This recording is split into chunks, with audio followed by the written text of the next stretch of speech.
এই শনি মঙ্গলবারে কোনো দিক জাতি নাই, মরাসানে বিয়ে হত্তি নাই, ভাদ্র মাসে বিলেই বার হত্তি নাই, কয় না কয় না। এই যে লক্ষণীয় মুসলমান বিশ্বাস করে না। সব দিন মরাসান তাজাসানের মালিক কে? জোর হলো না কে? শনি মঙ্গলবারের মালিক কে? বিশেষ কারণে কোন কোন বারের একটু বরকত আল্লাহ পাক রেখেছেন। হাদিসে আছে মা মিন শাইইন বুদিয়া ফি ইয়াউমিল আরবা ইল্লা ওয়াকাত তাম্মা, যে কোনো ভালো কাজ বুধবারে শুরু করলে আল্লাহ তাআলা সেটা সম্পূর্ণ করার তৌফিক দান করেন। সোমবার আমার নবীর জন্মদিন, দিনটা বলো ভালো, এই হিসেবে ভালো, তাই বলে মঙ্গলবার খারাপ তা কইনি। শুক্রবার জুমাটা বড় ভালো, তাই বলে শনিবার খারাপ, সেদিন বিয়ে হবে না, এরকম না। ইসলামে এই লক্ষণ পছন্দ করে না। ওয়ালা হামাতা, হাম মানে বুম, রাতের বেলা ওই উল্লু কয় উর্দুতে, রাত আমাদের দেশে কয় বুতুম, রাতের বেলা গাছে বুতুম পাখি কুক কুক করে ডাকে না? এই দেশের মানুষ কি কয়, কোন বাড়ির দ্বারা যদি ডাকে তাহলে সেই বুতুম কারণে বাড়ি কার যেন অসুখ বিসুখ হতে পারে। এই একটা আকিদা আছে না নাই? এটা শিরিক। এটা কি শিরিক? কোন বুতুমের ডাকের ভিতরে এই কোন ক্রিয়া নাই। বুতুম ডাকবে না, কি করবে? তুমি রাত্রি নাহে তেল দিয়ে নাবিতি তেল মাহিয়ে কম্বল মুড়ি দিয়ে ঘুমাই রইছো, ও তো সারা রাত কুক কুক করে জিকির করে, ও তো জিকির করে। সে ডাকলে যদি তোর অসুখ হয় তা তুই অসুখে যা, মরি যা। সাল্লাল্লাহু তাআলা আলাইহি ওয়া আলা আলিহি ওয়া আসহাবিহি ওয়া বারাকা ওয়া সাল্লামা তাসলিমান কাসীরা। أما بعد فأعوذ بالله من الشيطان الرجيم. بسم الله الرحمن الرحيم.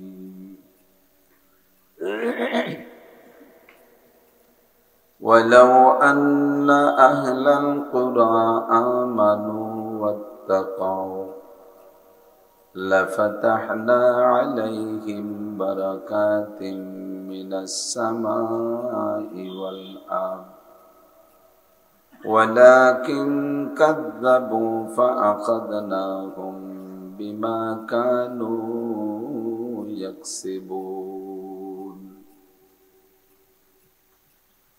وقال محمد رسول الله صلى الله عليه وسلم إذا كان أمراؤكم خياركم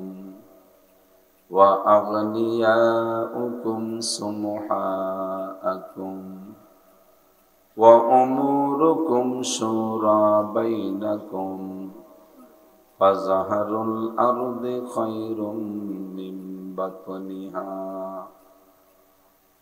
وإذا كان أمراؤكم شراركم وأغنياؤكم بخلاءكم وأموركم إلى نسائكم فبطن الأرض خير من ظهرها. ثم قال الله تعالى فليعبدوا رب هذا البيت الذي أطعمهم من جوع وآمنهم من خوف. صدق الله مولانا العظيم وصدق رسوله النبي الكريم. سبحانك لا علم لنا إلا ما علمتنا إنك أنت العليم الحكيم. رب اشرح لي صدري ويسر لي أمري واحلل عقدة من لساني يفقه قولي. رب زدني علما.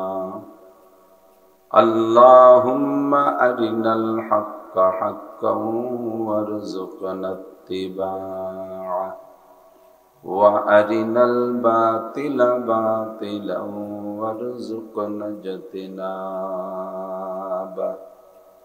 সকলে বলি আমিন। একটু দুরূদ শরীফ পড়ে নিই। আল্লাহুম্মা সাল্লি আলা মুহাম্মাদিন ওয়া আলা আলি মুহাম্মাদ কামা সাল্লাইতা আলা ইব্রাহিম ওয়া আলা আলি ইব্রাহিম ইন্নাকা হামিদুম মাজিদ। আল্লাহুম্মা বারিক আলা মুহাম্মাদিন وعلى آل محمد كما باركت على إبراهيم وعلى آل إبراهيم إنك حميد مجيد। ঐতিহ্যবাহী রাজপাট ইউনিয়ন উলামা পরিষদের উদ্যোগে আয়োজিত তাফসীরুল কোরআন মাহফিল, অধ্যকার মাহফিলের সম্মানিত সভাপতি জনাব আলহাজ হাফেজ মাওলানা শাফাআত হুসাইন সাহেব, সভাপতি রাজপাট ইউনিয়ন উলামা পরিষদ, উপস্থিত পরিষদের সকল উলামায়ে কেরাম, দাওয়াতি উলামায়ে কেরাম, এই অঞ্চলের অন্যান্য উলামায়ে কেরাম, আইম্মায়ে মাসাজিদ, স্থানীয় গণ্যমান্য ব্যক্তিবর্গ, প্রাণপ্রিয় দেশবাসী, আল্লাহ তাবারক ওয়া তাআলা শাহী দরবারে আমাদের পক্ষ থেকে পাঠাই অসংখ্য শুকর যে রব্বুল আলামিন আমাদের হাজারো নাফরমানি করা সত্ত্বেও তার অসংখ্য নিয়ামত রাজি এখনো আমাদের জন্য অব্যাহত রেখেছেন এবং তার খাস খাস রহমত ও বিশেষ বিশেষ সময় আমাদের জন্য বরাদ্দ করে থাকেন, যার একটা অংশ হিসেবে আজকে আমরা বুঝে নিতে পারি কয়েকদিন যাবৎ ভালো বৃষ্টির পরে আল্লাহ পাক দুদিন আবহাওয়া আমাদের অনুকূল করে দিয়েছেন। এই নিচু এলাকা, এঁটেলে মাটির এলাকা, বৃষ্টি হলেই কাদা হয়ে যায়। এ জায়গায় বৃষ্টি বাদল হলে মাহফিল করা বড় কষ্ট হয়। আল্লাহ পাক আমাদের জন্য কিছুক্ষণের জন্য আবহাওয়া অনুকূল রেখেছেন এবং এই অঞ্চলের হাজারো লাখো মানুষের মধ্য থেকে বাছাই ছাঁটাই করে আমাদেরকেই সাময়িক জান্নাতের বাগানে বসার যোগ্য মনে করে ডেকে নিয়ে আসছেন। মাইয়ুরিদিল্লাহু বিহি খাইরান ইউফাক্কিহু ফিদ্দীন, আল্লাহ পাক যার কল্যাণ চান তাকেই আল্লাহ পাক দ্বীনের কাজ করার তৌফিক দান করেন। এখানে বসে দুটো হিদায়াতি কথা বলবো এবং শুনবো, অবশ্যই এটা ইহকাল ও পরকালের কল্যাণ ও কামিয়াবির একটা প্রমাণ। আল্লাহ পাক আমাদেরকে পছন্দ করে ভালোবেসে ডেকে নিয়েছেন। উলামায়ে কেরামদের আহ্বানে পরিষদের পক্ষ থেকে আয়োজিত মাহফিলে অংশগ্রহণ করতে পেরে আমরা সকলে একটু শুকর আদায় করে নেই, আলহামদুলিল্লাহ। হযরতে উলামায়ে কেরাম অত্যন্ত পরিশ্রমের বিনিময়ে তারা এই পরিষদ পক্ষ থেকে মাহফিল করে থাকে, বিভিন্ন জায়গায় হয়। আমাদেরও গোপালগঞ্জ জেলা ব্যাপী পরিষদ পক্ষ উলামা পরিষদ আছে, একটা বড় পরিষদ, 5 থানা সম্মিলিত। এর পক্ষ থেকেও গত বছরও হয়েছে, আগের বছরও হয়েছে, এই সামনে মৌসুমে হবে ইনশাআল্লাহ উলামা পরিষদের মাহফিল। এখানে কোনো পাবলিকের কাছ থেকে, সাধারণ পাবলিকের কাছ থেকে আমরা ওখানেও কালেকশন করি না, এখানে করছে কিনা তা জানি না। যদি কেউ সহযোগিতা করে থাকেন সেটা তো তার জন্য, নিজের জন্যই করেছেন, আলহামদুলিল্লাহ। তো মাদ্রাসার ছাত্র, শিক্ষক, মসজিদের ইমামরা, এদের কি বা ইনকাম, তারা পরিশ্রম করে আপনাদেরকে বাৎসরিকভাবে একটা মাহফিল উপহার দিয়েছে। অনেক ভালো কথা শুনেছেন, আরো কিছু যদি আল্লাহ রুজিতি রাখে, ভাগ্যে রাখে, শুনবেন। সন্তুষ্ট আছেন না আপনারা? উলামায়ে কেরাম এই কার্যক্রমের পর খুশি আছেন তো? তাদের পাশে থাকবেন, সহযোগিতা করবেন, যাতে এরকম বড় বড় মাহফিল তারা ইন্তজাম করতে পারে। দেশ বরেণ্য উলামায়ে কেরামকে ডেকে এনে তাদের কাছ থেকে কিছু ভালো কথা শোনাইতে পারে। মানুষের ঈমান এ যেন একটা ব্যাটারি, মানুষের ঈমান একটা ব্যাটারি। ব্যাটারি যেমন ব্যবহার করতে করতে তার চার্জ ফুরিয়ে যায়, পানি কমে যায়, তেমনি মানুষের ঈমানের ব্যাটারিটাও সারা বছর চলতে ফিরতে জাগতিক বিভিন্নভাবে ব্যবহার করতে করতে আস্তে আস্তে চার্জ ফুরো যায়, ব্যাটারি দুর্বল হয়ে যায়, পানি ফুরোয় যায়। আমাদের বাংলাদেশে আলহামদুলিল্লাহ সিজনালি কিছু চার্জের ব্যবস্থা আমরা মাহফিলের মাধ্যমে করে থাকি। বিভিন্নভাবে হয়, মসজিদে জুমার দিন ইমাম সাহেবরা খুতবা বয়ানের মাধ্যমে একটু চার্জ দেয়, তা সাপ্তাহিক এক সপ্তাহের মতো টেকে, তাও পুরো টেকে না, লাস্টের 2 দিন যে নামাজ কালাম বাদ দিয়ে বসে থাকে, চার্জ ফুরে যায়। এই জন্য বড় ধরনের একটা চার্জের ব্যবস্থা হলো বার্ষিক মাহফিল। আল্লাহ পাক এখান থেকে 1 বছরের পাথেও আমাদের সংগ্রহ করার তৌফিক দিয়ে থাকে, আমরা নিয়ে সামনে চলতে থাকবো। আল্লাহ কবুল করুক, সবাই বলি আমিন। 30 পারা কোরআন শরীফ শুধুমাত্র দৈনন্দিন তিলাওয়াতের জন্য নাজিল হয় নাই। অন্যান্য বিধর্মী যারা আছে তাদেরও একটা ধর্মগ্রন্থ আছে, হিন্দু ভাইদের আছে, কয়েকটা আছে তাদের, খ্রিস্টানদেরও আছে, ইহুদিদের আছে ধর্মগ্রন্থ, বৌদ্ধদের আছে ধর্মগ্রন্থ। তাদের ধর্মগ্রন্থের মাধ্যমে তাদের কিছু নির্ধারিত উপাসনা আছে। সকালে এই করতে হবে, দুপুরে এই করতে হবে, বিকেলে এই করতে হবে, সন্ধ্যার সময় এই করতে হবে, সাধারণরা এই করতে হবে, একটু সিনিয়র যারা তারা আরেকটা করতে হবে, বংশীয় যারা তারা আরেকটা করতে হবে ইবাদত। এরকম পার্থক্য আছে। তাদের ধর্মীয় লেখাপড়া শেখার জন্য গ্রুপ ভাগ আছে, সবাই পড়তে পারবে না। তো আলহামদুলিল্লাহ আমাদের ইসলাম, আমাদের কোরআন হাদিস এটা কোনো সামান্য সীমিত কয়েকটা পয়েন্টের উপরে ইবাদতের জন্য নাই। কোরআন শরীফ একেবারে গোটা জীবনের সর্বক্ষেত্রে ব্যবহারযোগ্য। মানব জীবন 6 ভাগে বিভক্ত, 6টি জীবনের যে কোনো জীবনেরই যত জরুরি বিষয় আছে, সংবিধান আছে, সব দিয়ে আল্লাহ পাক কোরআনে কারীম নাজিল করেছেন। যেই কোরআনে কারীমের বাস্তব উদাহরণ হলো মুহাম্মদুর রাসূলুল্লাহ সাল্লাল্লাহু আলাইহি ওয়াসাল্লাম। শুনতেছেন আপনারা, সবাই খেয়াল করতেছেন? হুজুর আলাইহি ওয়াসাল্লাম কোরআন শরীফের একটা বাস্তব উদাহরণ। সিদ্দিকা আয়েশা রাদিয়াল্লাহু তাআলা আনহা, উম্মুল মুমিনিন, সবাই একটু পড়ি, রাদিয়াল্লাহু তাআলা আনহা। আনহু না আনহা, পুরুষ হলে আনহু, একজন পুরুষ, আর একজন মহিলা হলে আনহা। নারী বা পুরুষ 2 জন হলে আনহুমা, পুরুষ ততাধিক হলে 2-এর অধিক হলে আনহুম, মহিলা 2-এর অধিক হলে আনহুন্না। আগের টুক রাদিয়াল্লাহ, ঠিক আছে? তো সিদ্দিকা আয়েশা রাদিয়াল্লাহু তাআলা আনহা নবী আলাইহিস সালাতু ওয়াস সালামের স্ত্রীদের ভিতরে সবচাইতে অল্প বয়সী। হুজুরের ঘরে স্ত্রী হিসেবে গিয়েছেন তখন মাত্র বয়স 9 বছর। কয় বছর? 9 বছরে আমাদের মেয়েরা 2-3 পড়ে, ঠিক না? আর 9 বছরে আয়েশা পূর্ণাঙ্গ হুজুরের স্ত্রী হিসেবে ঘরে ঢুকে গেছে। তখন হুজুরের ঘরে আর কোনো স্ত্রীও নেই, খাদিজা মক্কায় থাকতে ইন্তেকাল করেছেন। আর হুজুরের সাথে বৈবাহিক জীবন যাপন করেছেন মাত্র 9 বছর। টোটাল 18 বছর বয়সে, আয়েশার 18 বছর বয়সের সময় হুজুরের ইন্তেকাল হয়ে গেছে। যে বয়সে আয়েশা বিধবা হয়েছেন, বাংলাদেশের সংবিধানে সে বয়স পর্যন্ত বিয়েরই অনুমতি নাই। 20-তে বুড়ি নয়, 20-এর আগে বিয়ে নয়। সুবহানাল্লাহ। 20-তে বুড়ি নয়, 20-এর আগে বিয়ে নয়। আল্লাহ। আর আয়েশা 9 বছর ঘর সংসার করে নবী পাকের সাথে 18 বছর বয়সে বিধবা হয়ে গেছে।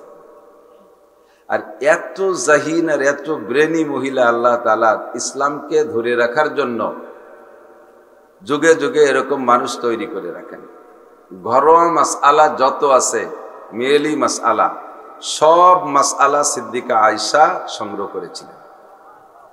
শুধু পারিবারিক না, সামাজিক রাজনৈতিক মাসালাও আয়েশা বিজ্ঞ যোগ্য আলেম ছিলেন।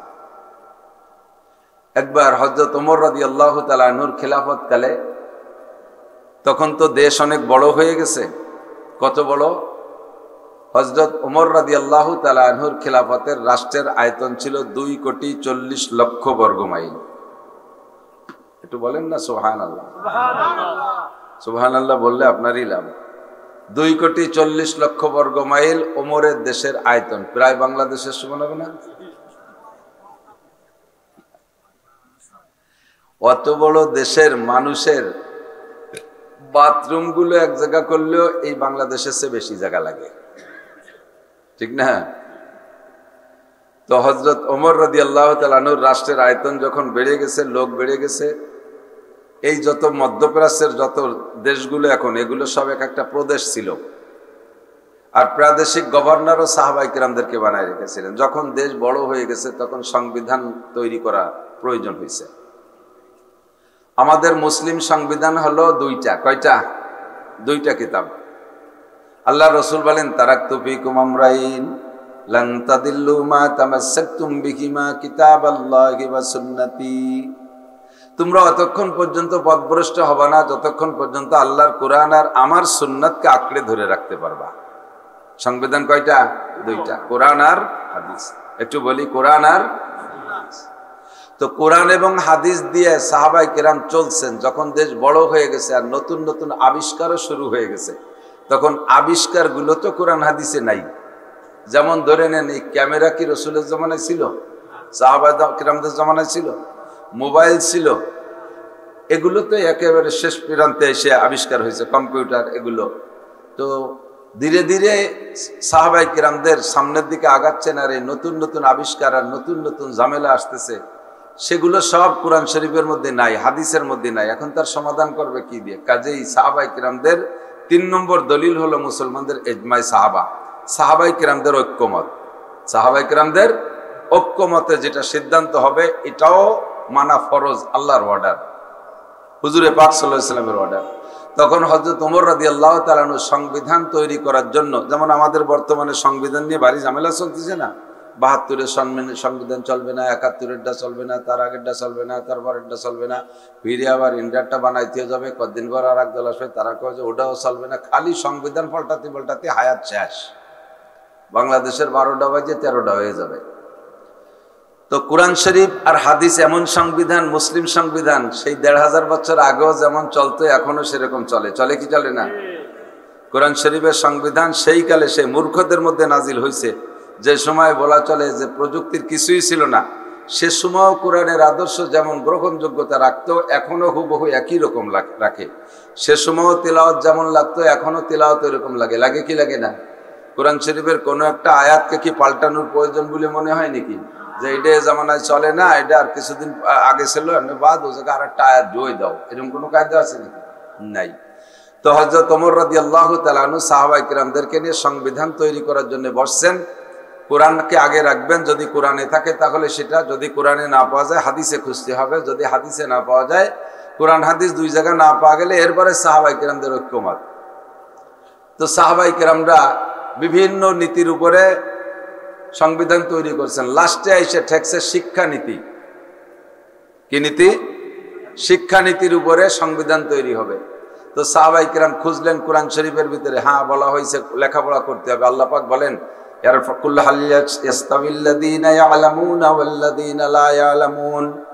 জাননেওয়ালা আর না জাননেওয়ালা, শিক্ষিত আর মূর্খ কখনো এক সমান হইতে পারে।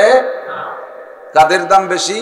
শিক্ষিত লোকের দাম বেশি। আপনি বলেন আর না বলেন, আল্লাহ বলেন,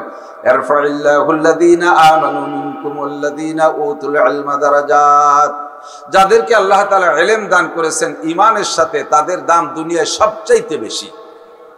তাদের দাম সবচাইতে, আপনি আমি স্বীকার করি না করি, আল্লাহর কাছে দাম হলেই তো হলো। হ্যাঁ, আল্লাহ পাক রব্বুল আলামিন বলেন, দুনিয়ার কেউ যদি কেউ একজনকে সম্মান দেয় না, কিন্তু লোকটাকে আমার কাছে খুব ভালো লাগে, সেটা কে? ইন্না আকরামাকুম ইনদাল্লাহি আতকাকুম। তোমাদের মধ্যে সবচাইতে সম্মানী কে?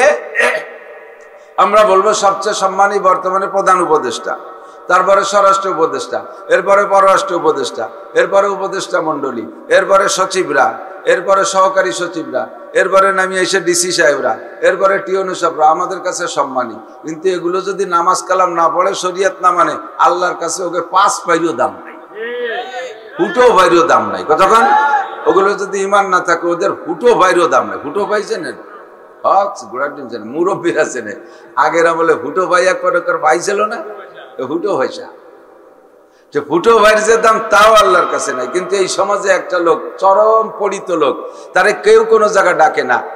সমাজের যদি 99 জন ডাক পায় আর একজন বাদ যায়, তাহলে ওই বাদ যাওয়ার মধ্যে ওই লোকটা গরিব মানুষ, ফকির, ভিক্ষা করে, কোনো জায়গা ডাক পায় না, বরযাত্রী পাইকারি দরে চলে যায় তবু ওরে থুয়ে যায়, এমন একটা পরিত্যক্ত লোক। এই লোকটা পাক্কা ইমানদার, 4 পয়সা হারাম, 1 পয়সা হারাম খায় না, বুঝে শুনে সগীরা কবিরা গুনাহ করে না, 5 ওয়াক্ত নিয়মিত নামাজ পড়ে, শেষ রাত্রে উঠে তাহাজ্জুদ পড়ে, ফজর বাদ 2.5 ঘন্টা দাওয়াতের মেহনত করে, আধা ঘন্টা তেলাওয়াত করে, 1 পয়সা হারাম ভক্ষণ করে না, কাউকে একটা গালিগালাজ করে না, আল্লাহকে 24 ঘন্টা ভয় করে চলে। আল্লাহ পাক বলেন সারা পৃথিবীর উপদেষ্টা, সারা পৃথিবীর সচিব, সারা পৃথিবীর প্রফেসর, কি বলা হয়, প্রেসিডেন্ট, প্রধানমন্ত্রী, সারা বিশ্বের সমস্ত বেঈমান বড় বড় অফিসারকে এক পাল্লায় রাখবা, আর এই যে ফকির মানুষটারে আর এক পাল্লায় রাখবা, এর ওজন হয়ে যাবে আকাশ পাতালের পার্থক্য। সবার চাইতে এই লোকটার দাম বেশি। ইন্না আকরামাকুম ইনদাল্লাহি আতকাকুম, তোমাদের মধ্যে সবচেয়ে দামি যার ভিতরে আল্লাহর ভয় যত বেশি, ঠিক কি না? আল্লাহু আকবার। হযরত ওমর ইবনে খাত্তাব রাদিয়াল্লাহু তাআলা আনহু, সাহাবায়ে কিরামদের সাথে তো তুলনা চলে না কারো, তাদের ভিতরে তাকওয়া আর খোদাভীতির কোনো অভাব ছিল?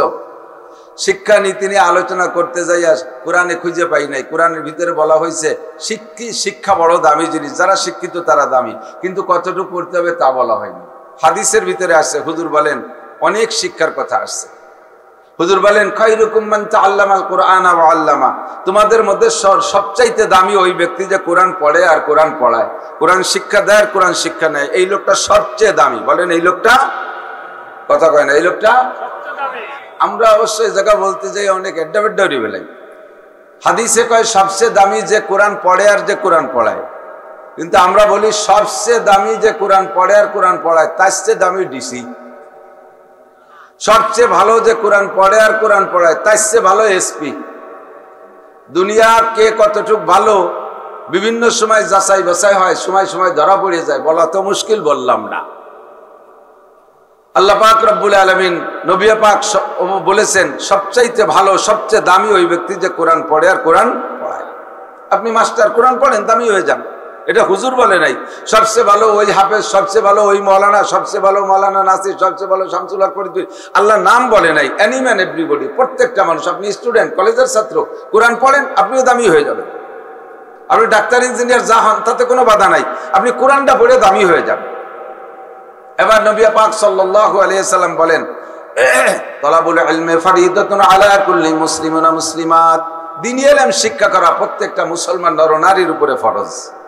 দ্বীনি ইলম শিক্ষা করা প্রত্যেকটা মুসলমান নরনারীর উপরে ফরজ। পরিমাণ কতটুকু? পুরুষরা শিখবে, বহুত বড় আলেম হবে, পুরুষরা বয়ান করবে, পুরুষরা ওয়াজ করবে, পুরুষরা ভাষণ দেবে, পুরুষরা গাড়ি চালাবে, পুরুষরা বিমান চালাবে, পুরুষরা ট্রাক চালাবে, পুরুষরা ইউনিয়ন চালাবে, পুরুষরা ওয়ার্ড চালাবে, পুরুষরা থানা চালাবে, পুরুষরা এমপি সিট চালাবে, পুরুষরা মন্ত্রণালয় চালাবে। সব বাহিরের বড় কাজ, পুরুষরা দেশ বিদেশ যাবে, দিনের দাওয়াতের জন্য ইংল্যান্ড যাবে, আমেরিকা যাবে, ফ্রান্স যাবে, ইটালি যাবে, অস্ট্রেলিয়া যাবে, জাপান যাবে, জার্মান যাবে, সারা পৃথিবী পুরুষরা ঘুরবে দাওয়াতের জন্য। কাজেই প্রত্যেকটা ভাষা শেখাও পুরুষের জন্য জরুরি। এটা হলো পুরুষদের শিক্ষানীতি তৈরি হয়ে গেল। এখন মহিলারা কতটুকু শিখবে, তাদের উপর তো ইলমে দ্বীন শিক্ষা করা ফরজ। এই ব্যাপারে কোনো মাপজোব হাদিসের মধ্যে পাওয়া যাচ্ছে না, কোরআন শরীফের আয়াতের মধ্যে কেউ বলতে পারতেছে না, সব থেমে গেছে। দীর্ঘক্ষণ পর্যন্ত বসে থেকে যখন কোনো সুরাহায় আসতে পারছে না, তখন হযরত সাহাবায়ে কেরাম বললেন হুজুর কোরআন হাদিসে পাইনে যেতে পারে, আমরা বুদ্ধি দেই, একটা কিছু হয়ে যাক, আমরা পরামর্শ দেই। হযরত ওমর বললেন সংসদ আজকে এই পর্যন্ত, আমার একটা জানার জায়গা আছে, ওই জায়গাতে একটু জানিয়ে নেই, তারপরে বলবো। সংসদ ভেঙে দিয়ে উনার মেয়ে হাফসা রাদিয়াল্লাহু তাআলা আনহা, নবী পাক সাল্লাল্লাহু আলাইহি ওয়াসাল্লামের স্ত্রী ছিলেন, হযরত সিদ্দিকা আয়েশার সতীন। তখন তো হুজুর নেই, হাফসাকে নিয়ে হযরত ওমর আয়েশার বাড়ি গেলেন, যে বলতেছেন ইয়া উম্মুল মুমিনিন মা ক্বালা রাসূলুল্লাহ সাল্লাল্লাহু আলাইহি ওয়াসাল্লাম ফি তালিমিন নিসা, মা আয়েশা তুমি কি বলতে পারো নবী আলাইহিস সালাম নারীদের শিক্ষা সংক্রান্ত কিছু বলেছেন? তোমার কোনো হাদিস জানা আছে? যেখানে হযরত ওমর রাদিয়াল্লাহু তাআলা আনহু নবী পাককে নবুয়তি জিন্দেগি পাইছে 23 বছর, রোল নাম্বার 40 নম্বর সাহাবাদের কাতারে ভর্তি, রোল নাম্বার 40 হযরত ওমরের। যখন পরীক্ষার রেজাল্ট আউট হয়েছে তখন 1 নম্বর আবু বকর, 2 নম্বর ওমর। এত বড় জলিলুল কদর সাহাবা। হুজুর বলে লাউকানা বাদি নবিয়্যান লাকানা ওমর, আমার পরে লাউকানা বাদি নবিয়্যুন লাকানা ওমর, আমার পরে যদি আল্লাহ তাআলা কেউকে নবী বানাইতেন আমার ওমরকে আল্লাহ নবী বানাইতেন।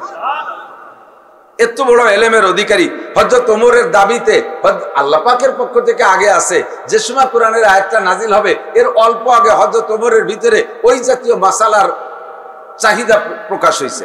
হুজুর এইটা হলে ভালো হইতো না, বলতে বলতে আয়াত নাজিল হয়ে গেছে। এজন্য বলা হয় যে হযরত ওমরের দাবি অনুযায়ী আল্লাহ তাআলা 4টি পয়েন্টে 4 প্রকারের আয়াত নাজিল করছে। কত বড় ইলমের অধিকারী সেই ওমর যাই আয়েশার কাছে বলতেছে, মা, নবী আলাইহিস সালাতু ওয়াস সালাম নারীদের শিক্ষা সংক্রান্ত কিছু বলেছে, তোমার জানা আছে? আমি তো জানি টেনি না। সিদ্দিকা আয়েশা বলেন, কালাত নাম, জি খলিফাতুল মুসলিমিন, আমার জানা আছে। قال رسول الله صلى الله عليه وسلم علموهن سورة النور ولا تعلموهن الكتابة। আমি নবী পাকের কাছ থেকে শুনেছি, আল্লিমুহুন্না সূরাতান নূর, নারীদেরকে সূরা নূর শিক্ষা দাও।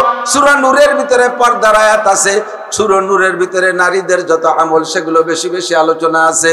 সূরা নূর শিক্ষা দাও তথা কোরআন শিক্ষা দাও।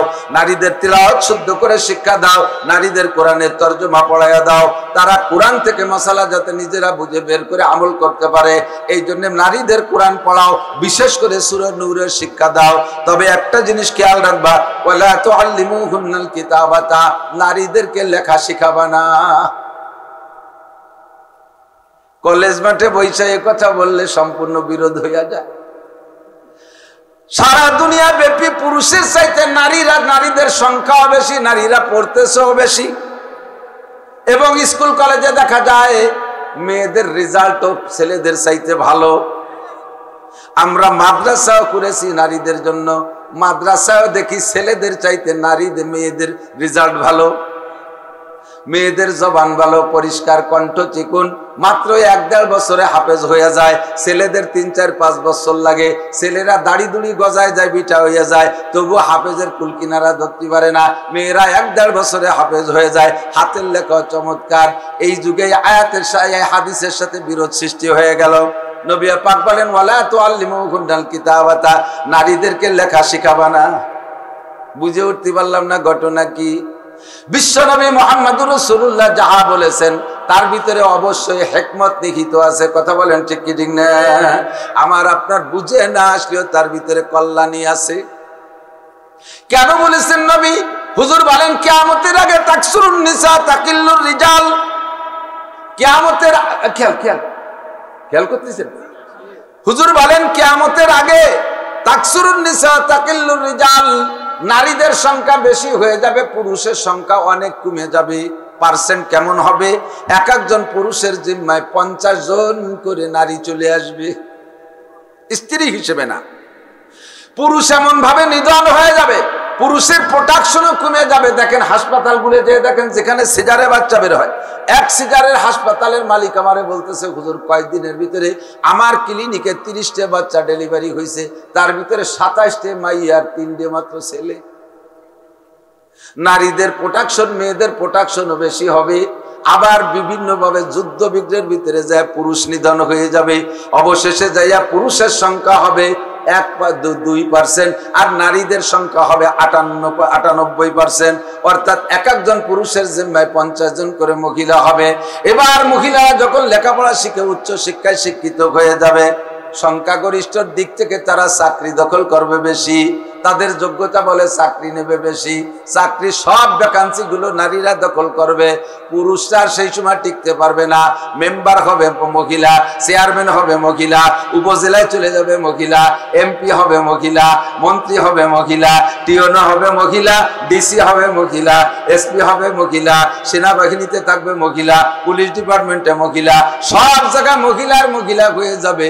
হাজার হাজার পুরুষ তখন তারা এই সংখ্যালঘুত্বের কারণে, ভোটের অভাবে তারা দুর্বল হয়ে পিছিয়ে পড়ে থাকবে।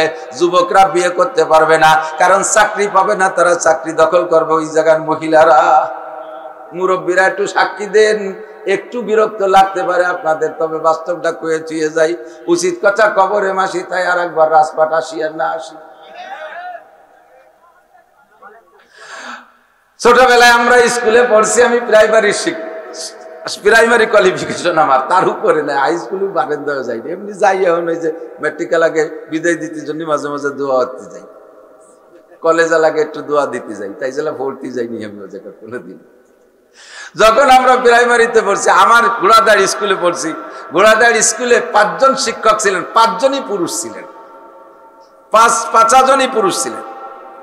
আমরা শিক্ষকদের ভিতরে সম্পর্ক এমন ছিল, স্যারদের চোখের দিকে তাকানোর সাহস ছিল না। বিশেষ করে সেকেন্ড স্যার নামে যিনি ছিলেন রবিন বাবু, উনি ঢুকলে মনে হতো যেন 5 থেকে নিয়ে ক্লাস 1 পর্যন্ত সব ছাত্রছাত্রীর পেশাব এসে গেছে ভয়তে। এমন একটা রোব আর গাম্ভীর্য নিয়ে স্যাররা থাকতেন। এখন সেই স্কুলে আমার বাচ্চা কাচ্চারা পড়ে 4 জন ম্যাডাম আর 1 জন পুরুষ। এই 4 ম্যাডামের ভালায় যদি একটা পুরুষ পড়ে, সে মাধ্য হয়ে যায় না? বিটিকে দাবটে ওর কোনো আহরার ক্ষমতা থাকে? আর ম্যাডামকে যোগ্যতা কতটুক? আমরা ছোটবেলায় বাড়ি থেকে যদি অন্যায় করতাম, আমাদের গার্জিয়ানরা মাস্টারদের কাছে নালিশ করার ভয় দিত, তোর স্যার রে কয়ে দিবানি, এগুলি আমাদের কাম সারা। আর এখন ফুলা মানে স্কুলে আকাম করে, সে জায়গাতে কিছু করতে পারে না, তারা যায় গার্জিয়ান, আপনার সাল এই হয়েছে, আপনার মা এই হয়েছে, আমার উন্নাকারি নিয়ে গেছিল, সেদিন আমার বিস্কুট খেয়ে খেয়ে বেলাইতেছে। এই ভ্যান ভ্যানানি শুরু হয়েছে। কতক্ষণ নারীদেরকে আল্লাহ তাআলা ও কাজের জন্য বানাই নাই। তাদের বানানোর উদ্দেশ্য কি? ইয়া নিসা আন-নবী লাস্তুন্না কাআহাদিন মিনান নিসা ইন ইত্তাকাইতুন্না ফালা তাখদানা বিল কওলি ফায়াতমা আল্লাযী ফি কলবিহি মারাদুন ওয়া কুলনা কওলান মারুফা ওয়া কারনা ফি বুয়ুতিকুন্না ওয়া লা তাবাররাজনা তাবাররুজাল জাহিলিয়াতিল উলা। মহিলা, তুমি আওয়াজ তোমার পর্দায় রেখে সর্বদা গানের মেলায় আসর করে হইও না তুমি বেপরদা, কাউন্সিলে আসর করে হইও না তুমি বেপরদা, হাট বাজারে আসর করে হইও না তুমি বেপরদা। মহিলারা আট করে করে করে সুবহানাল্লাহ। আপনাদের রাজপাটের হাটে তো কোনো মহিলা বাজার করতে আসে না। কিছুদিন পর পুরুষ মাইনাস হয়ে যাবে। মহিলারা বলবে পুরুষরা কি বেহায়া, আটে চলিয়েছে। 2-1 যদি আটে যান তাহলে বিটিরা আপনাকে ধিক্কার দেবে, পুরুষের কি বেহায়া, আটে চলিয়েছে বিটা মানুষ, তাও বোরকা ছাড়া আইছে, আপনাকে খেপাবে ব্যাঙ্গাবে। এ পুরুষরা কি বেহায়া, বোরকা ছাড়া রাজপাটের আটে চলিয়েছে। 8 ওনাকে দখলে, যার কায়দা কিনা কথা কন। পুরুষরা বাজার করে, তা তাকে সয়ে যায় না। কি গুড়ার ডিম কিনে নিয়ে আসে, পচা মাছ, কুইয়ে মাছ, যা দায়িত্ব এখন তা যা তোমার মাছ তুমি কিনে খাও, এই করে করে বাড়াই দিয়েছেন। নবী পাক কেন বলেছেন? আমার বুঝার বিষয় দোস্ত, মাথা লাগাইলে বুঝবেন নবী পাকের কথার মধ্যে জাতির কল্যাণ আছে। নবীর কথা বাদ দিয়ে যখন ওভারটেক করে নিজেরা সংবিধান তৈরি করা শুরু করছেন, তখন তো এই মানব জাতির পতন শুরু হয়েছে। মানবতা বলতে নাই। নবী পাক বলেন, ওই ব্যাখ্যা দিয়ে আমার দায়িত্ব না। আমার অল্প দিনের নবুয়তি হায়াত, মাত্র 23 বছর আমি নবুয়তি করেছি। গোটা দুনিয়া ঘুরে আমার বলার সময় হয় নাই, সমস্ত জাতিকে তার ভাষা দিয়ে আমারে বুঝিয়ে দেওয়ার সময় হয় নাই। আল্লাহ পাক আমাকে আরবি বানাইছে, আরবি ভাষায় আমি সংবিধান দিয়ে গেলাম, আরবি ভাষায় আমি সূত্র বলে গেলাম, এর ভিতরে ব্যাখ্যা করে তুমি ডুবাই দেখো। আমার নবী বলেছেন, দাড়ি রাখো পুরুষরা, দাড়ি রাখো পুরুষরা, দাড়ি রাখা ওয়াজিব, লম্বা দাড়ি রাখো, কসসু শারে বা ওয়াফুল্লুহা, মোসরে ছোট করো, দাড়িরে বড় করো। এর ভিতরে কি কি লাভ আছে এইটা বলার সময় আমার নাই। একদিন তোমরা প্রযুক্তি দিয়ে গবেষণা করে বিজ্ঞান খাটাইয়া এই দাড়ির ফায়দা তোমরা খুঁজে বের করবা। ইদানিং কালে মেডিকেল সায়েন্সের বিজ্ঞানীরা আবিষ্কার করেছে, দাড়ি কাটবেন যত বেশি, দাড়ি পাকবে তত তাড়াতাড়ি। মাথার চুলের উপর দিয়ে উপরেও কাটি, এই সাইডেও কাটি। বলেন তো কোন জায়গার চুল আগে পাকে? এই সাইডের চুল আগে পাকে, কারণ এই জায়গা বেলেট খুর লাগছে বেশি, ও মায়ের খাইছে বেশি, মায়ের ঠেলাও পাইয়ে গেছে, অকালে বুড়ো হয়ে গেছে। দাড়ি কাটবেন যত বেশি, পাকবে তত বেশি।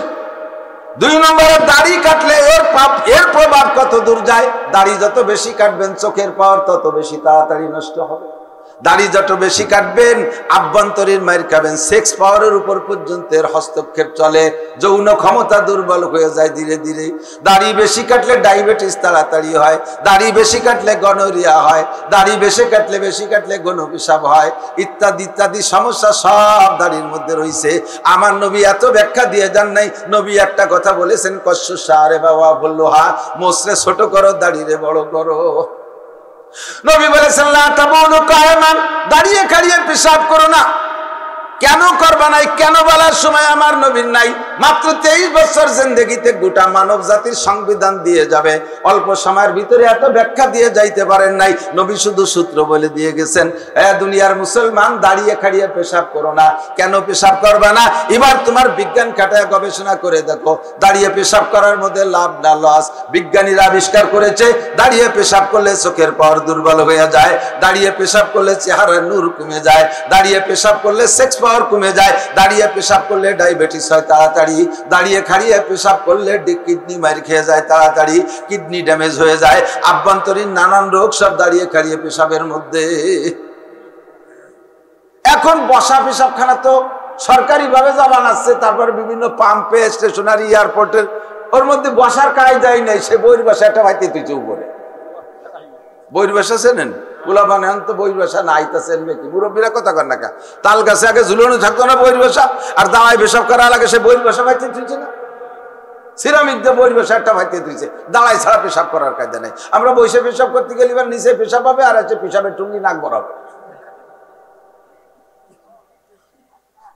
আর পাইকারি দরে ডায়াবেটিস, কারণ ডায়াবেটিসের ঔষধ বানাইছে, তা বেশ দিতে হবে, বেচার জন্য রুগী বানাতে হবে না। এই রুগী বানাচ্ছে দাঁড়ায় দাঁড়ায় মুতাইয়ে। সিজারের ঔষধ বানাইছে, সিজার করে বাচ্চা বের করলে মোটা টাকা পাওয়া যায়, হাসপাতাল আলাদা। কাজেই সিজারের জন্য তারা আগের থেকে প্রস্তুতি নিয়েই ফেলায়।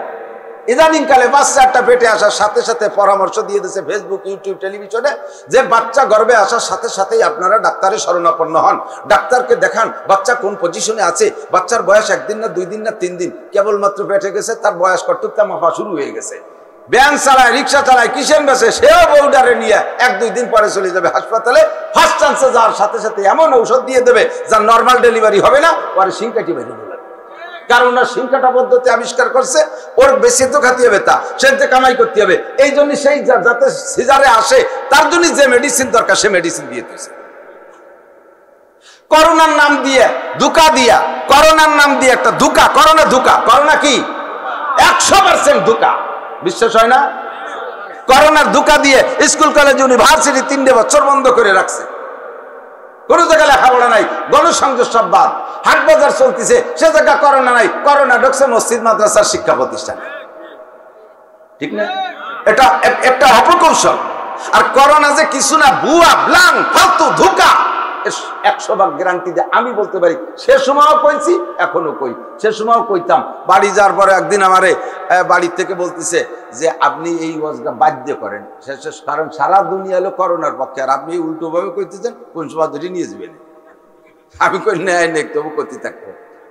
করোনা যে ভুয়া ধোঁকা, তার প্রমাণ হলো ওই সময় স্কুল কলেজ বন্ধ, স্কুল কলেজ বন্ধ, কেজি কিন্ডারগার্টেন, প্রাইমারি বন্ধ, আমরা মাদ্রাসাগুলো খোলা রাখছি। সামনের গেট খোলা রাখলে পুলিশই বাধা দেয়, এই জন্য সামনের গেটে তালা যে পিছন যে দরজাটা কেটে ওই দিকে ঢুকছে। এদিকে প্রাইমারি, কেজি কিন্ডারগার্টেনে পোলাপান যাইতে পারতেছে না, বাড়ি থাইয়ে মা বাপরে জ্বালায় কাছে, আব্বা আটা দাও, মামা খাবো, মা আটা দাও, নানা খাবো, এই মামা নানা পটেটো, আর খাতি খাতি মা রাসল ছিঁড়ে বেলায় দেয়, বাপের পকেট খালি বেলাইছে, ওদিকে বাপের ইনকাম নাই, লকডাউনে ডাউনি শুয়ে পড়ছে। কি করবে? কয় যে দেয়া হদি কুলি, তো স্কুলে গেলি তো বাঁচতাম, তাকে সে বন্ধ হয়ে যে মাদ্রাসাটা খোলা আছে নাকি, ওদিকে যে মাদ্রাসা খোলা, দমাদম সিট মতো দিতে পারিনি, এত ছাত্র। আল্লাহ মুস্কি মুস্কি হাসে, হুজুররা তোমরা ওয়াজ করে ছাত্র আনতে পারো না মাদ্রাসা, আমি এক করোনার নাম দিয়ে দাও, কি পরিমাণ ভরি বলে, খালি গর্ব নাই ছাড়ো। জায়গা কম, ছাত্র বেশি, সুতি দেয় ইলিশ পাইলিং এর মতো, একটা ঠ্যাঙের মধ্যে একটা পাও ভরি দিয়ে কাইট করে মুহ মুহিরি শুয়াই, তুই একটা নাহের শ্বাস বারো, আর একটা নাক দিয়ে উল্টো বাইতে বার হয়ে গেছে, তবুও একটা ছাত্রর করোনা হয়নি, একটা আলেম তালবে আলিমের করোনা হয়নি। কথা কয়, সারা বাংলাদেশে একজন আলেম ওলামার করোনা হয়নি। তো করোনা যদি ছোঁয়াছুঁই হয় আর এ যদি রোগী হয়, তাহলে তো হুজুররা মরি সাফ হয়ে যাবে। আর করোনার সময় ডেলি মাহফিল করছে, আমার আগে 3 জন বক্তা ওয়াজ করে গেছে, এই শ্বাসের থেকে হালকা হালকা থুকো সেটে মাইক্রোফোনের মধ্যে যায়, এর পরের বক্তা এসে নাক দিয়ে শুয়ে দেয় যে গন্ধ আছে নাকি, তো উনার করোনা নাহের মধ্যে ভিড় গেছে। তো একটা হুজুর তো বক্তার আমরা করোনায় মরলাম না। এই বিলাং ফায়ার দিয়ে করোনার ওষুধ বানাইয়া বেঁচে কোটি কোটি টাকা কামাই হচ্ছে, পিপি বেঁচে টাকা কামাই করবে, মাস্ক বেঁচে টাকা কামাই করবে, ফাঁকে মুসলমানের পাইন মারি ছেড়ে দেবে। সেই করোনার টিকা দেওয়ার কারণে সেই ডাক্তার আজকাল বলতেছে লক্ষ লক্ষ মানুষ চর্মরোগ, খাইজনি চুলকার দাঁত পাশায় পৌঁছে যাচ্ছে।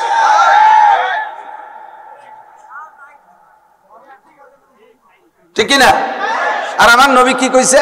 নবী উসুল বলে দিয়েছে, লা আদওয়া ওয়ালা তিয়ারাতা ওয়ালা হামাতা ফিল ইসলাম। ইসলামের মধ্যে ছোঁয়াছুঁই বলতে কিছুই নাই, লা আদওয়া এর ভিতরে সংক্রমক বলতে কিছুই নাই। সংক্রমণ ইসলামে বিশ্বাস করে না, লা আদওয়া ওয়ালা তিয়ারাতা। আর এর ভিতরে ইসলামের ভিতরে কোনো লক্ষণ পক্ষণ বিশ্বাস করে না। অমুসলমানরা লক্ষণে বিশ্বাসী, অমুসলমানরা লক্ষণে বিশ্বাসী।